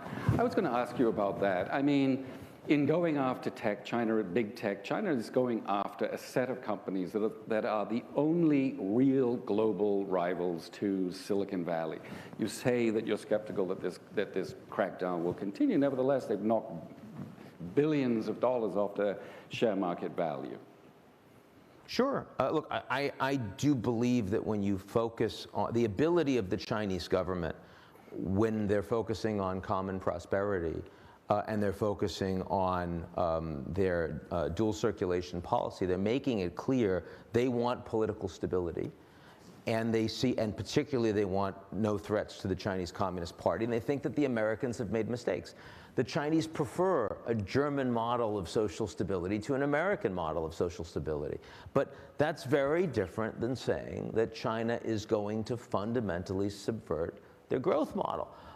Again, I don't buy it. I think that the priorities of the Chinese government are on trying to help innovate and invent the technologies that will be most important for themselves and the planet in the next generation. By the way, not so different in that regard than what the Americans are up to. Do U.S. and Chinese tech giants, superpowers, collaborate, or do they take existing national rivalries into the digital space? I was so glad that people on my panel today didn't talk about decoupling, because the level of interdependence between the United States and China is very strong. And that interdependence is, in my view, likely to grow and not unwind in the next 10 years, for the simple reason that China will be the largest economy in the world, and you're going to want to continue to have exposure and access to it. I think in the tech space, it's clear that there has been more fragmentation for reasons that are separate in China and the United States, but aligned. But in the artificial intelligence space, you get someone that's developing something new, that scientist publishes it open source. They collaborate. That will continue.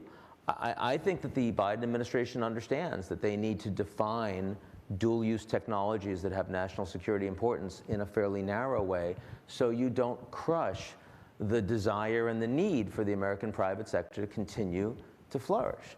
Ultimately, Hillary Clinton said we probably would see lower tariffs from the United States and China this year. I mean, clearly there's danger over things like Taiwan.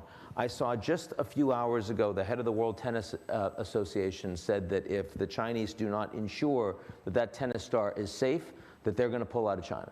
I mean, so there are problems between the countries, but ultimately, I do believe that the extraordinary depth of interdependence, including in technology, including in climate, including in, even dealing with this pandemic, will ultimately ensure that we do not have a Cold War.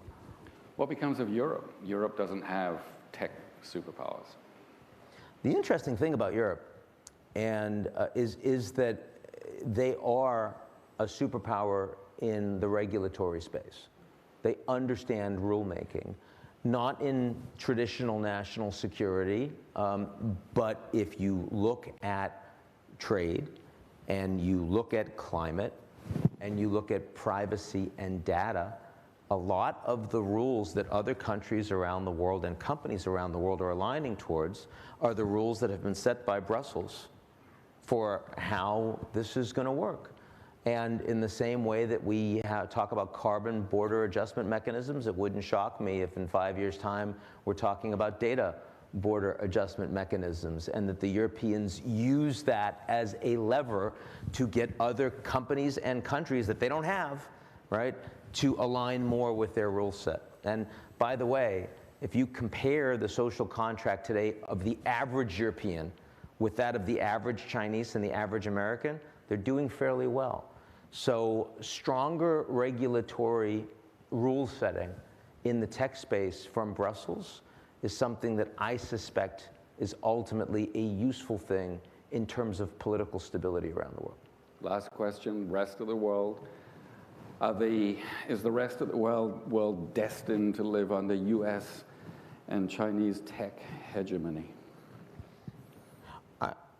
If I'm right, and tech companies are going to get more powerful, those tech companies are increasingly not going to look just like American and Chinese firms. And that might be the best news of all. We need to respond to global crises, and if the Americans and Chinese can't do it all by themselves, we found out at COP26 last week that even without substantive agreement by the United States and China, it was a vastly more productive COP26 summit, precisely because other actors like banks and corporations and the United Nations gave a damn, and the Europeans. I think that ultimately stronger tech actors, at the very least, will help ensure that the United States and China are not destined for global confrontation. Ian Bremmer, fascinating as always. Let's give him a round of applause.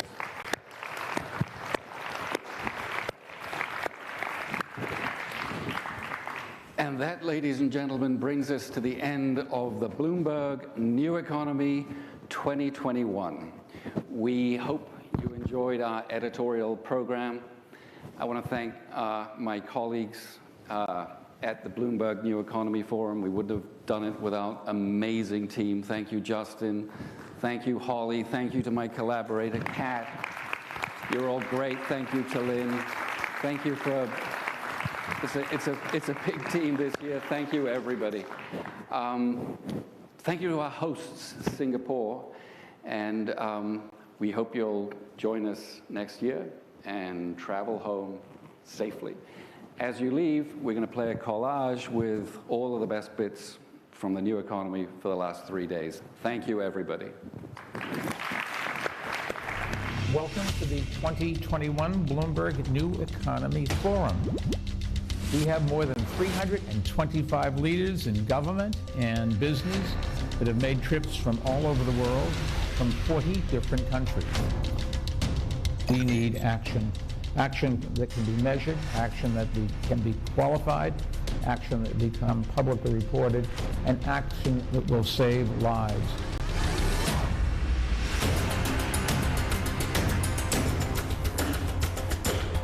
I'm optimistic that we're going to do better, and we actually took the learnings from what happened in the last 18 months. 作为世界上最大的发展中国家和最大的发达国家，为促进全球经济复苏、维护世界和平稳定做出贡献。预祝本届论坛圆满成功。 Through the collaboration, through technology, and through our human kindness, we'll be able to overcome a lot of challenges. There is a place for the government to work together with the private sector in a constructive way. The responsibility of our leaders is to try to fulfill it. And I must say, I think the dialogue has begun on an appropriate level. We have a crisis in learning.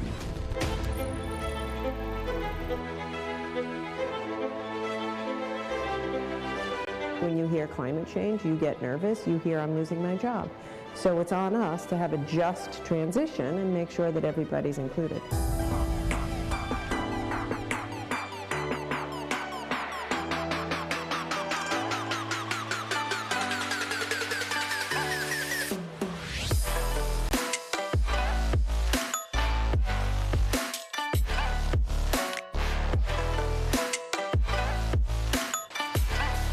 Don't invest in the future, if we don't plan and think about how we're going to transition our businesses, that ultimately we put our businesses at great risk.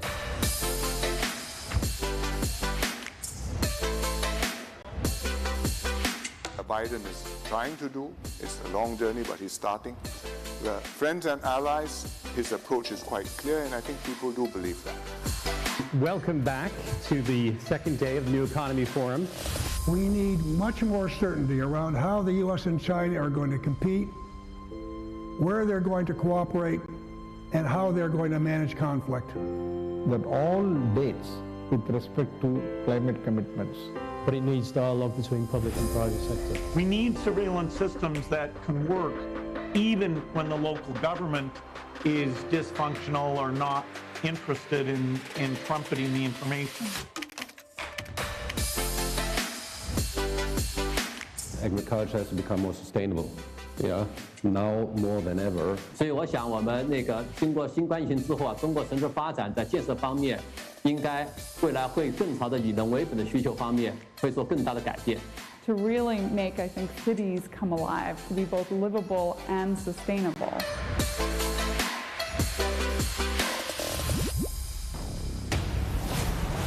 If you understand mathematics and physics and you believe the science, this is going to happen because it's going to happen in all the rest of the world.